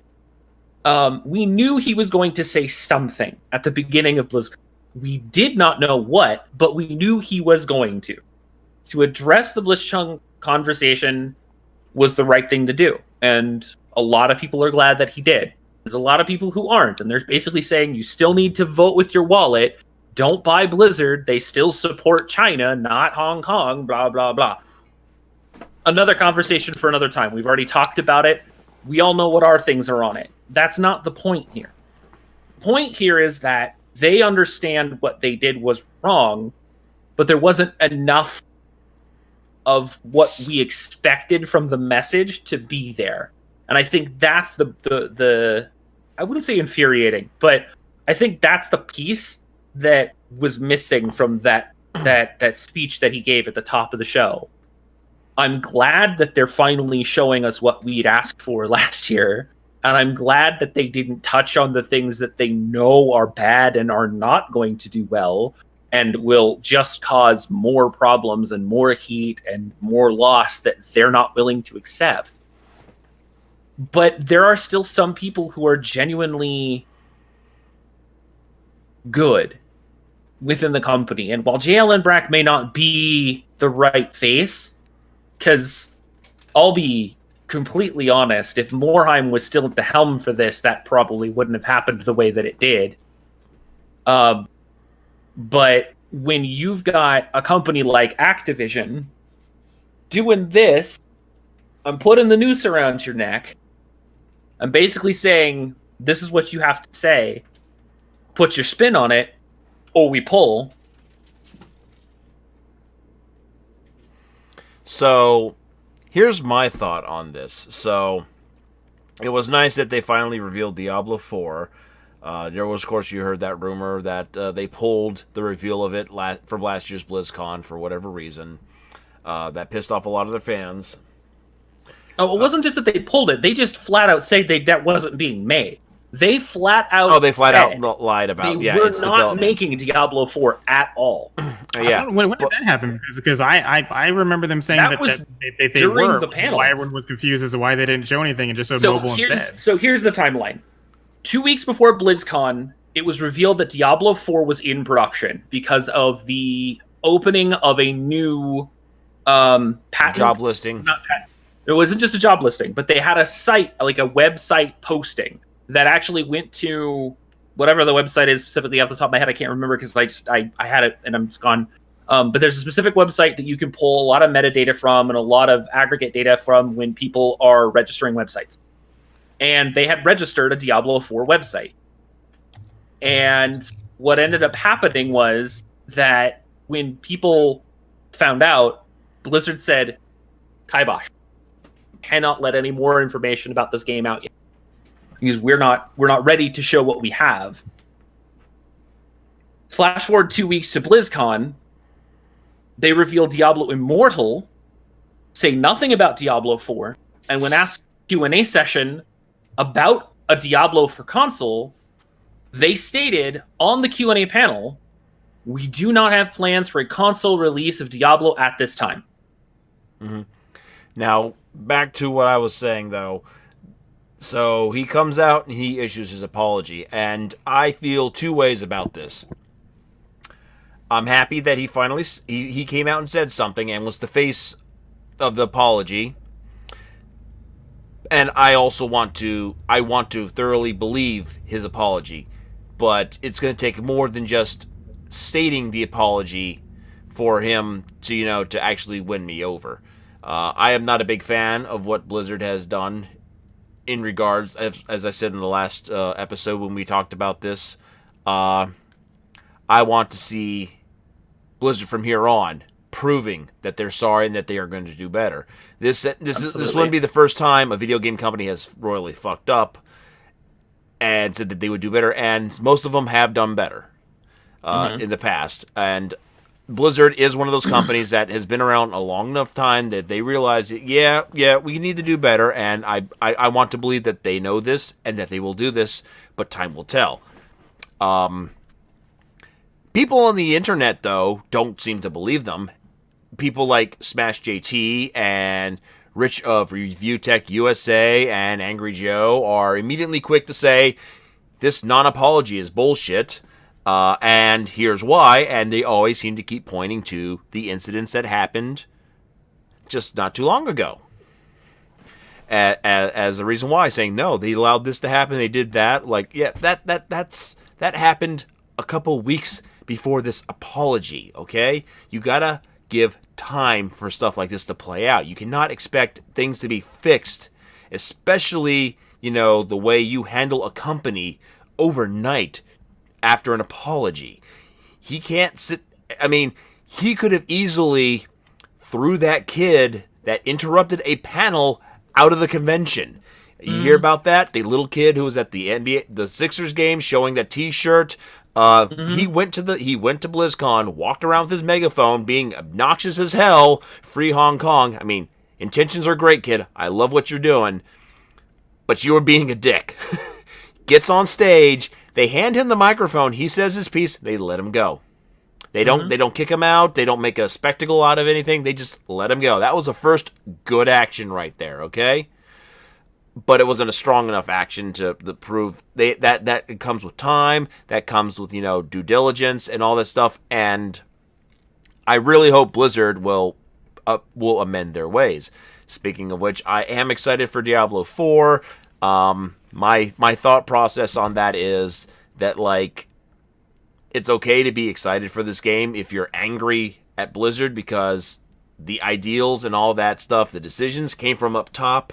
And as you said, there's all this internal fighting. I'm more than sure there's a good chunk of the staff that worked on this game that do not agree with those who were making those decisions up top. And it would be wrong to punish them, their hard work, their love and labor of a franchise, just because you hate what the top dog says. You know what I mean? I mean, for fuck's sake, the trailer was 9 minutes. 9 minutes! That's like the longest trailer we've seen in like 5 years for anything that they've released. That was a huge trailer for that reveal. It was. And I thoroughly enjoyed it. There were, like, I'm not going to lie, there was a couple of points when they had like the super close-ups where I completely forgot it was CG. Like, and I haven't done that in years.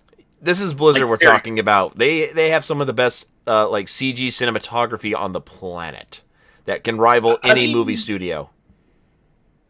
You're not wrong. I mean, for what it's worth, the special effects that they had in the Warcraft movie were top fucking notch. Yeah.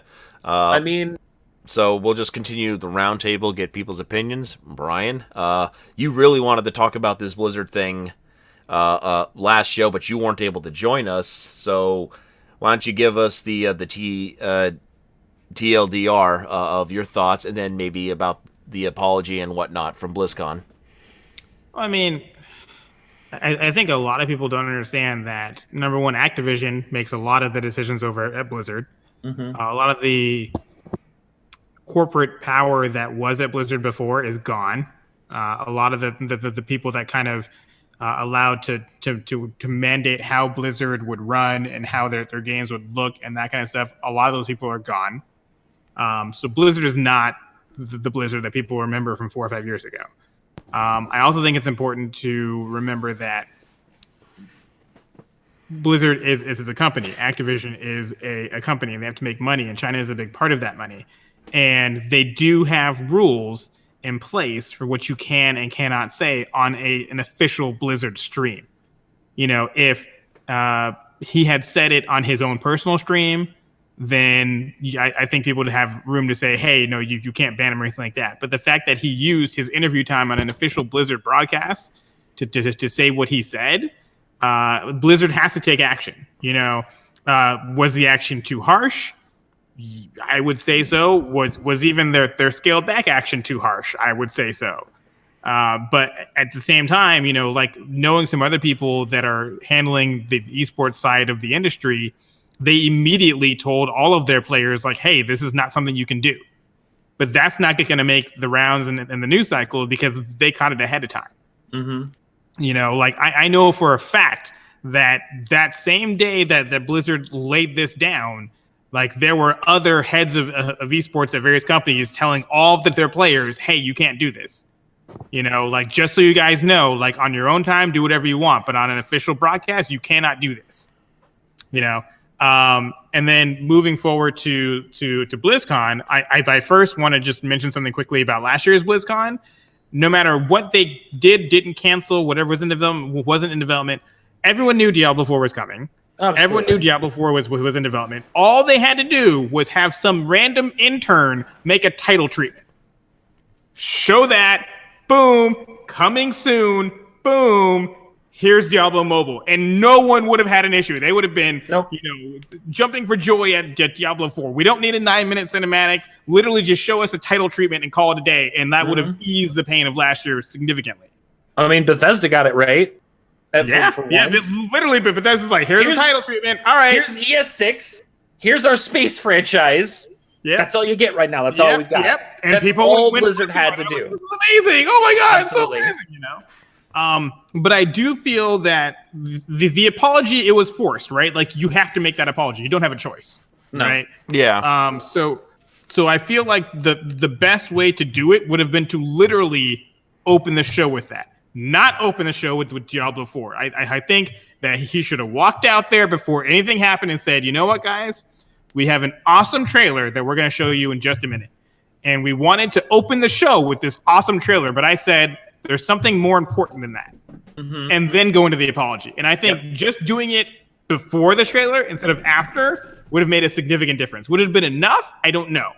But I think it would have made a significant difference in the impact of that if he had actually said, hey, we were going to open the show with an awesome trailer that we're going to show you in just a second, but I needed to say this first. Absolutely. Well, if you ask me, 100%, the order of the trailer and apology actually makes more sense, because if you play the trailer after the apology, that looks more like, depending on how badly he delivers the apology or whatnot, the trailer will just seem as nothing more than a diversion. As a, here, check out this nice shiny object over here. But that's what I'm saying. If you walk out and you say, hey, we were going to open with this, but I felt that, no, like this needed to be said first. I wanted to make sure you guys it would have felt more heartfelt. It would have felt more genuine. If he had messed it up, then sure, there would have been backlash. Oh, they just showed the trailer. We already know we're going to see a trailer, right? That's what the BlizzCon opening ceremony is. It's a series of trailers. So we already knew that was coming. So for him to say it before the trailer, I think, again, it would have been in how he said it. He couldn't have just said, hey, I'm sorry, roll the trailer. He would have had to be, they would have had to say it in the right way. I feel like the delivery that he had, and I don't mean to sidetrack it, but the delivery that he had, even though it was after the trailer, had he done the exact same delivery rolling into the trailer, and we already know that he memed during the conversation talking about WoW when they actually got to him talking about. Oh, Jan, come back, Jan. She's lost in space. Oh no, Jan. And I'm sure she's talking right now, not realizing what's going on. There she is. She's back. Thanks, Internet. I don't know what's going on with that. It's Discord being dumb. Yeah. But anyway, so like I was saying, the entire baseline is, it doesn't matter, if he'd have come out and said the exact same thing, the way he said it, when he said it, how he said it, and then led into it, because he already memed during his conversation. He was already like, you think you do, but you do, because of the whole you think you do, but you don't conversation from last year's, which, let's be honest, is a meme at this point. If he'd have been able to genuinely come out, say what he needed to say, do what he needed to do before anything else happened, if he was already standing, how they do it is they cut to the stage, you see all the fans, and then they roll into whatever it's going to be rolled into. Because it's always Morheim first, talks about what he does, right? That's how it was always been. The smart play was, and this is how you set this up, okay? You roll in, see the fans. You roll up to the stage. Jay is already at the podium, standing there. The crowd is silent. They don't know why he's already there. And he says everything he was going to say. He hits the keys. He hits the points. He says, this is why we're sorry. We goofed. We fucked up. Whatever it is that you're going to say. And he hits those points the way he needs to hit them. And then he says, so now we're going to give you something that doesn't take a phone to play. And it rolls into the Diablo 4 trailer. That's how you frame that entire beginning. That would have lifted so much more of the ire of the community, the ire of the YouTubers, the ire of the players. Everyone would have actually laughed at that, rolled into the Diablo 4 trailer for 9 minutes of whatever heaven you were just in, even though it's hell. And that's how you should have started BlizzCon. Yeah, literally, it's how you should have framed just it. Moving it before the trailer makes a huge difference. Absolutely. Okay, Mark, your thoughts. So, I posted on November 1st on Twitter. It's funny. A month ago, I would have been thrilled about the announcement of a new Diablo and an Overwatch with a significant co-op PvE focus, and yet, Blizzard can kiss my ass, free Hong Kong. And I got a response from a person who said, and then, copied over this thing that was basically it's okay to be excited about the hard work of countless developers. It's okay to like things. It's okay to acknowledge the context, blah, blah, blah, stuff. Basically what we were saying here with, they probably also disagree. To which my response is, I ain't telling you how to feel. You can feel however you like. I personally, it's nice that they apologize. It doesn't fucking mean anything. And I want to be clear. I don't mean that the people at Blizzard don't believe it, don't want to be that. I mean, it doesn't mean anything. Like, here's the thing to keep in mind. Here's something to take away from all of this. The day that all of that happened, Blizzard's Weibo account, which is like China's social media, posted something which was translated as, "We are very angered and disappointed at what happened at the event and do not condone it in any way. We also highly object to the spreading of personal political beliefs in this manner. Effectively, immediately, we've banned the contestant from events and terminated work with the broadcasters. We will always respect and defend the pride of our country." So Blizzard is like they were asked about that, and they're like, "Yeah, we didn't have any say in that. We didn't write that. We didn't have anything to do with it. We would not have approved it." But Blizzard is not legally allowed to do business in China.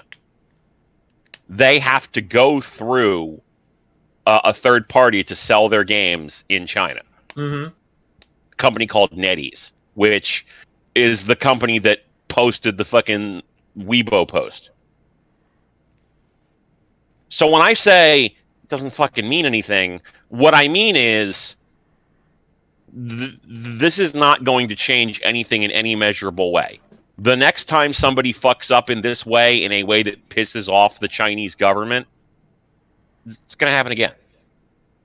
Like, it's great that the people at Blizzard are personally unhappy about it, but nothing's going to happen. This is basically a variant on the shit that's going on with WWE right now. They have a big fallout with the Saudi Arabian government. Their own fucking people get forced off of a goddamn plane. Many of whom were basically like, I feel fucking terrified for my life right now. This is bullshit. Like, they're not giving us any mechanical problems. They're saying it's mechanical problems, but there are fucking armed military people here to force us off of this plane. What the fuck? And then, like, as soon as the WWE people are back in the U.S., Vince is like, "Oh no, we're still doing like 2 shows a year until 2027," which is the same announcement they made before all of this shit happened. So literally, you're just making an announcement over like a big deal announcement of something that you already announced like a year ago. Nothing's gonna fucking change because there's no incentive for it to change. Blizzard needs to make their money. Activision needs to make their money from the Chinese marketplace.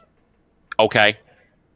They have no meaningful way to enact change on the Chinese government. And I want to be clear, as we were the last time this came up, the Chinese people are getting fucked in the ass by the Chinese government. The Chinese people, like, I have nothing but empathy and sympathy for them in this situation. The Chinese government... Fuck the Chinese government. Fuck Winnie the Pooh. Y'all are a bunch of fucking assholes. And whatever, I'm banned from China. I was never going to go anyway, but still, fuck them. Heaven forbid. They're just the worst. And nothing is going to meaningfully change. It's very much going to be a case of, if anything like this happens again, even like I would be willing to say that that we will probably see something happen, if not under Blizzard, under somebody, where somebody who is some type of Chinese personality says something to this effect and probably gets their fucking hand slapped by the corporate higher ups, even if it's said privately. Like, I would not be surprised if that's something that we see before the end of 2020. Like, it's you can apologize all you want to, and I believe you that you didn't want this to happen, but if NetEase says, you know, they're going to do all of this shit, you're just going to shrug and take it. If the Chinese, if anybody's afraid of the Chinese government coming down and smacking them on the wrist, you're just going to shrug and take it. You're not going to fucking stand up for that shit. And you know you're not going to fucking stand up to the Chinese government. You absolutely know that you're not going to. And that sucks, but that's reality. Activision is not going to stand up to the Chinese government. Blizzard is not going to stand up to the Chinese government. NetEase certainly isn't. No, absolutely not. So it's, you know, I'm glad that the people at Blizzard collectively don't want this to happen. and it sucks that they have to do business in this fashion in order to make money. But, you know, it doesn't change anything. Nothing that they have done is going to change anything. I don't even know what they could do to change anything. But for me personally, I'm still out. Like, I'm still just not interested in investing money in anything Blizzard makes at this point, just because it's a shitty situation. And I don't expect people to, agree with me. I definitely, I want to be clear. I don't think this is a case of fuck Blizzard. I think it's insincere or whatever. I'm not going to be some fucking reactionary douchebag who's going to be sitting here on fucking YouTube like, oh, this is bullshit. They don't fucking care. Oh, shut the fuck up. Let's just call it what it is. I'm sure that they don't fucking want this to happen. Nobody wants to be in this position. I'm absolutely positive that the apology that was made was legitimate and genuine. Mm-hmm. He just can't do anything about it. Right. And I don't want to make the assumption that the people who work at Blizzard are fucking evil, awful, amoral pieces of shit, when the reality of the situation is probably just they're just fucked because that's the way capitalism works. Mm-hmm. That's the way the economy works. You want to market to the largest fucking audience that exists on the planet Earth? You got to eat a little shit from the Chinese government. I mean, like I said, I'm not going to invest money into Blizzard products, but it's more just a case of I don't really know what could be done to fix this situation, but I don't necessarily want to be involved in it. Okay, anybody else share a similar disposition on this? How about you, Brian? I mean, I just feel like any company that does business in China would be the exact same thing. Mm-hmm. So, I mean, it's just a matter you're of... right. You're absolutely right. Yeah, the only difference is Blizzard got caught, you know? And, if Microsoft got caught doing this, I would probably have a similar reaction to it, to be honest. Yeah, it's unfortunate for Blizzard, but I'm like, well, this is what happens when you get in bed with Activision. You know, because I honestly feel like if you go Blizzard pre-Activision would have had a very different response to this than Blizzard post-Activision. Absolutely. Yeah, they would have. Blizzard pre-Activision would have just been like, okay, we're just not going to sell our games in China anymore. LOL. Yep. Yeah, Blizzard needs to pull a Bungie and leave Activision. They can't. But I don't think they can. Activision, they absolutely can't do that now. Bungie pretty much did a really good job of resisting Activision, growing its roots deep inside their company. Unfortunately, Blizzard has roots very deep in them now from Activision, so it's them being able to break away is not a possibility now at this point. I mean, honestly, if I were Microsoft, just saying, if I were Microsoft, I would, number one, I would have immediately been like, hey, Bungie, how much money you need for that next game, right? Number one. Even if it's multi-platform, just would have been like, look, we want to get back on your good side, right? Mm-hmm. And if I were Microsoft... Please come make Halo Infinite for us. Yeah. I'm with many zeros that I could offer if I wanted to. That. Oh, I'm Microsoft sure. probably tried having with as much money as they've been fucking throwing around at this point. Mm-hmm. I'm positive that they made a fucking phone call to Bungie, and Bungie probably and Microsoft now testing 4-day work weeks in Japan. Yes. Well, but what I'm saying though about Microsoft and Bungie wasn't going to go under Microsoft's umbrella. It was more about like, what can we do to make nice again, like that kind of thing, you know? Oh, sure. But I'm just saying, I'm absolutely positive that Bungie got that phone call and they were like, no inglés, hang up. Yeah, but I also feel like if Microsoft, and I've said this about many other things, if Microsoft really, really wanted to make that impact, they'd be like, hey, Blizzard, hey, we have a bunch of zeros. Just tell us how many to add. Yeah, they're like, shit, fucking turn out the lights. Peter Moore's in a fucking car across the street. Isn't he at EA? No, he's at Google now, isn't he? I don't fucking know. Who cares? But you know what I mean? Like, I'm just saying, like, because I said the same thing. He's fucking standing out front of the fucking out in front of the fucking Bungie building with a fucking boom box over his head, and they're turning off all the fucking lights and pulling all the fucking blinds down, hoping that he'll fucking go away. Yeah. But like I even said this before, back when Square Enix was saying that a Final Fantasy VII remake would cost too much. I'm like, hey, Microsoft, you want a foothold in Japan, right? Write the check. Write the check. Yep. You know, like if you put enough zeros on that check, Square will make Final Fantasy 7 Remake for Xbox. I think at the time would have been 360, whatever, right? Like, Oh, he works for Liverpool Football Club now. Oh, really? Yeah, Peter Moore's. Oh. Peter Moore has left the He's video a game footy industry guy, a while huh? ago. Okay. I just forgot what his venture he, was. He was at Google after EA, right? Or did he just go Nope, from went EA straight from EA to football. Yeah. Wow. Interesting. I mean, Microsoft is showing that they have money to spend. I mean, for crying out loud, they're bringing Phantasy Star 2 over. Phantasy Star Online 2 over. They acquired 5 new companies last year.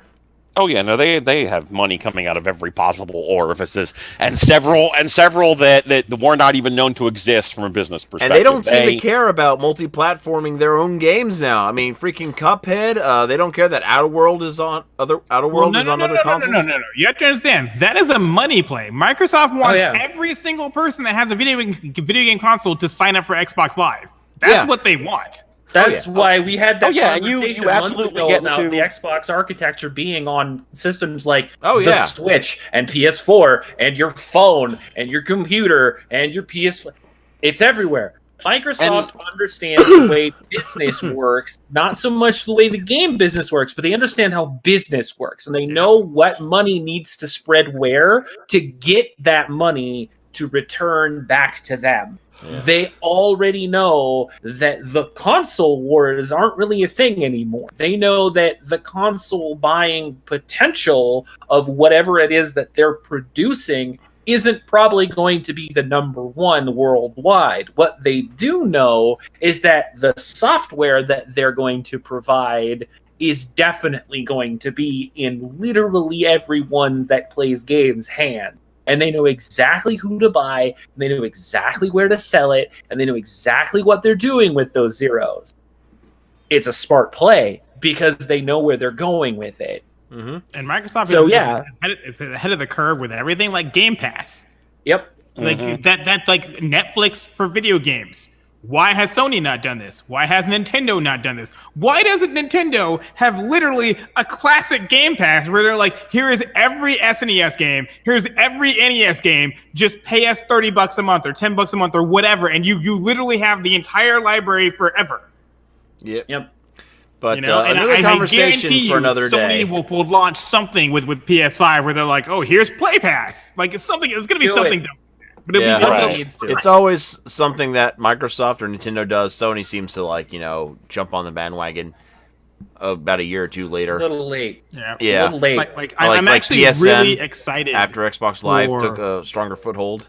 Yeah, but I'm actually really excited for next gen consoles because I feel like every time Sony gets cocky, they stumble a little bit. And every time Microsoft's on that back leg, they're like, oh, it's time to fight now. And I feel like Microsoft had these last 2 years that they've been gearing up. Like, I think they're squaring up, son. It may not come at E3. We'll see. But I feel like between now and Scarlet launch, like, we're going to see some dumb stuff out of Microsoft. Like, they're just going to come out the gate and be like, oh, every Xbox Live subscriber, $10 more, and you get free online on Switch or something like that. There's going to be something dumb like that. There you go. Hey, look, stream Xbox One or Xbox Scarlet on your Switch. Yeah, no, literally. Like, they're going to come out with something where it's literally going to be like, hey, Sony, ball's in your court. You know what I mean? It's going to be something dumb. There's a reason why I still have my Xbox 360 and I don't have an Xbox or an Xbox One anymore. There's a reason why I have a PlayStation 4 over a PS2 or a PS3.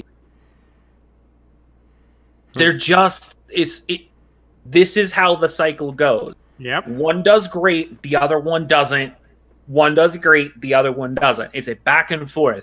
And then you've got this little thing right here, okay, that has been a fucking shoe-in for console of the fucking year because it's just had a fantastic year this year. Mm-hmm. And Nintendo's now doing this one console good, one console bad lately. They aren't even done yet. Animal Nope. Crossing isn't here yet. Like they're not Nope. even Yep. done yet. Pokemon comes out next week. Comes out next Yeah, week. like Animal literally, Crossing's in they're just March. like, oh, did you think we were done? Hold on, release Pokemon now. Okay, there you go. Now we get Pokemon. Okay, wait for the Animal Crossing, and okay, go.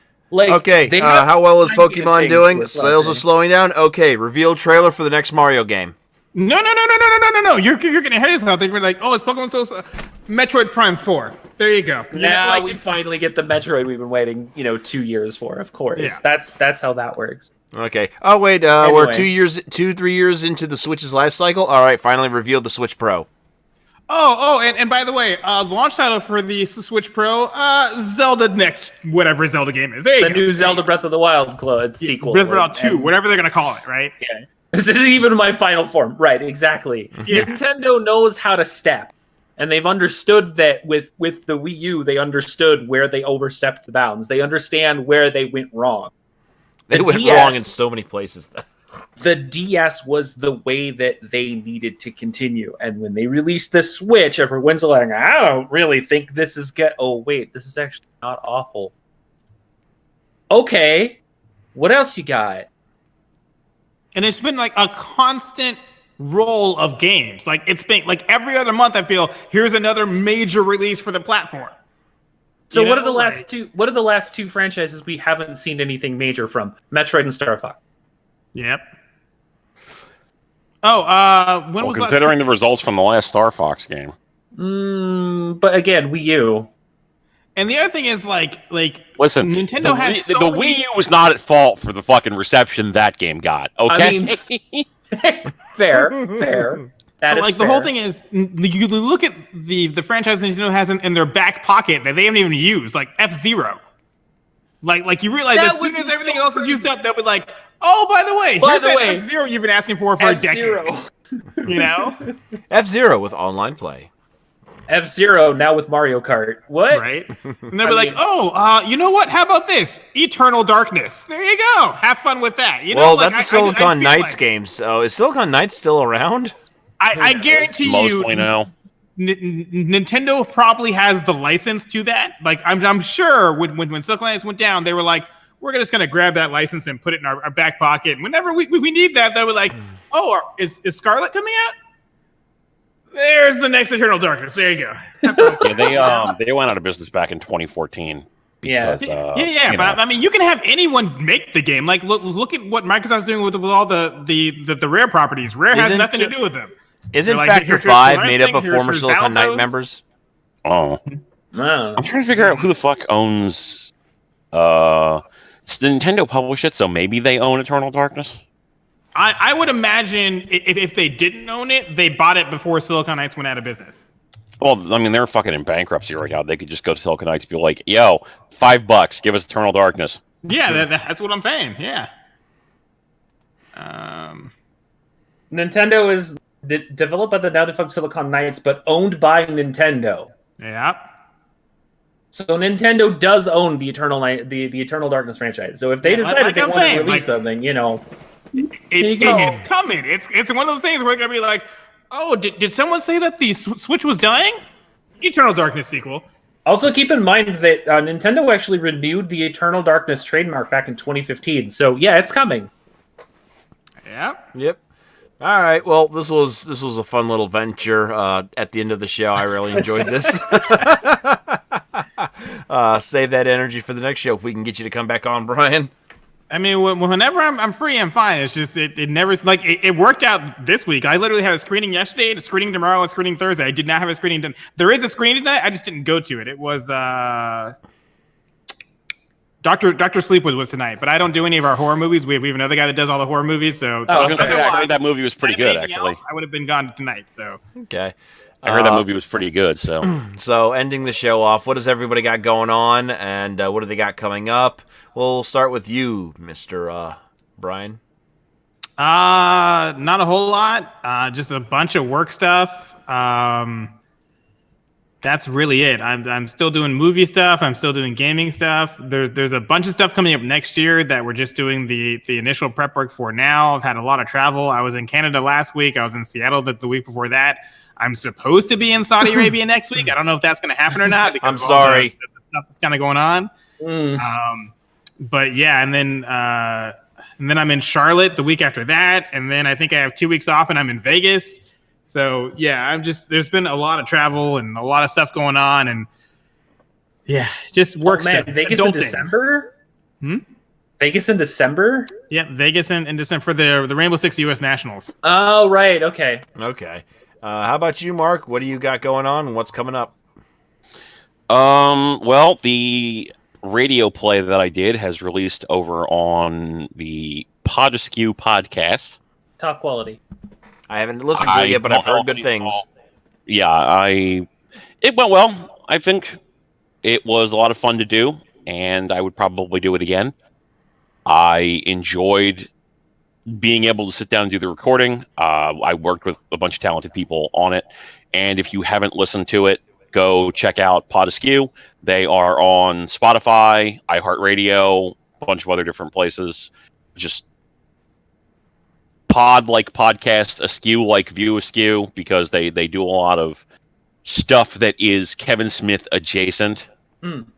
Which, like, listen, the guy CJ it's on there, he's from Jersey like me, but he took Kevin Smith way more serious than I did. Fair. I was just like, listen, man, he ain't all that great. No, you're a fucking heathen. Okay. I am looking forward to the new Jay and Silent Bob. I'll say that much.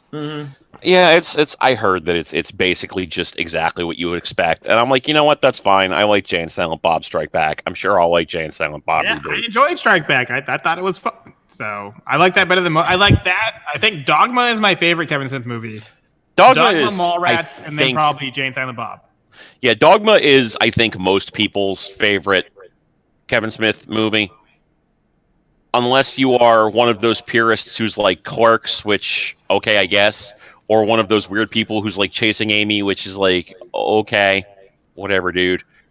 But yeah, no, Dogma, absolutely my favorite.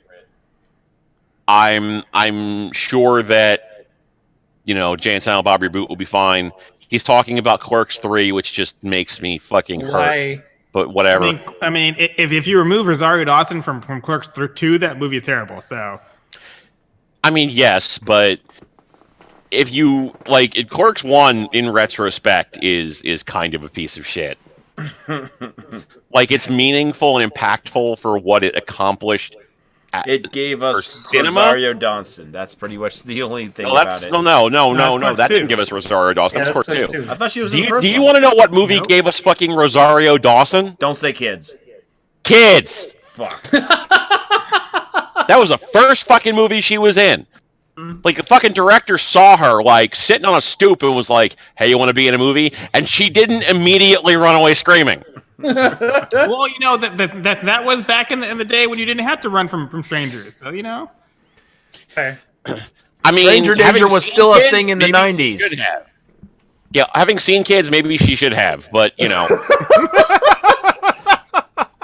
But, okay, anything you got coming up, Mark?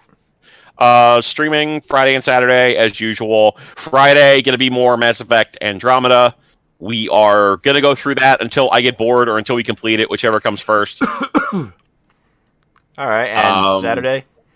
Don't know. No idea what I'm playing yet. All right. I just want to point out Rosario Dawson has a ridiculously long filmography. Like, it's crazy. Oh, yeah. Fine by me. Like, Kids is terrible, but thank God that Rosario Dawson, like, came out of that because she is a fucking delight. Yes. Except in The Omen, the Order. That movie was fucking shit no matter who was in it. Yeah, well, I mean, she was in Iron Fist, and that was terrible, too. You know what I mean? Like, she can only do so much. Hey, she made Men in Black 2 better. I actually enjoyed watching Iron Fist, mostly because of the work that she put in there. She could not make The Order a watchable film.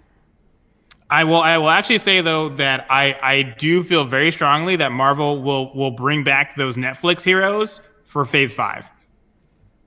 Like, I would not be surprised at all to see both Iron Fist and Luke Cage show up in the She-Hulk show, and then eventually in the movies. Okay. I will be astonished if they actually bring back the specific people playing them. But I agree. If they are free, I think they will. It's just going to be a matter of who's actually available at the time. Yeah. I think they're going to put in more effort towards pursuing Luke Cage than they will the guy who played Iron Fist. Right. Oh yeah, yeah, yeah. All right, And Jan. honestly, That's we don't all I need gotta to say see about Iron Fist that one. come back anyway. It's just that She-Hulk was part of Heroes for Hire, so you can't do Luke Cage without having Iron Fist there. So But All like, right. but of the, and I would love it. We're not going to see this, but I would love it if Spider-Man 3 has Daredevil and Kingpin in it. I would love that. I would That love would be that. good. All Yeah. right, Jan. So what do you got going on, and what's coming up? Streaming on Mondays and Wednesdays. Tuesdays, obviously, with you guys.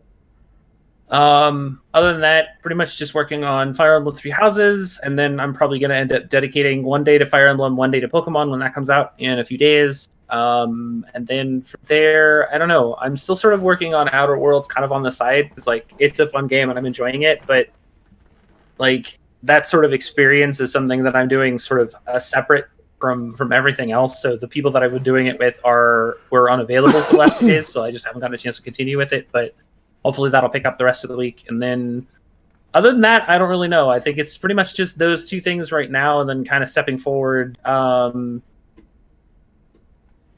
Yeah, that's about where I'm at right now. It's pretty much that and going from there. Okay. As for me, Monday, Tuesday, Wednesday, Monday, Tuesday, Thursday, I am streaming. Monster Hunter Mondays every Monday. Tuesday is GVN Live and GVN Live Plays. So next week we will be playing something. Brian, you are invited to join us. We don't know what god awful game we'll be playing, but you are invited. I will probably be in Saudi Arabia, but if I'm not, and I don't have a screen, I know there's screenings all next week, but I don't know. I haven't looked at them because I'm supposed to be in Saudi Arabia, so I'm not supposed to be here. But we'll see. We'll see. That's Fair. Yeah. Yeah. And Thursday, I'm not sure what I'm going to play. I'm probably going to stream some Atelier Ryza. I've really been enjoying that game. I didn't get a chance to talk about it today, but you know what? Nobody cares about what I have to say. Anyway, we are now going to end the show. I want to thank everybody for tuning in. I want to thank Brian for joining us once again, my favorite regular guest host. And we are going to be rating Mars Girl. So on behalf of everybody here on GVN Live, thank you and good night.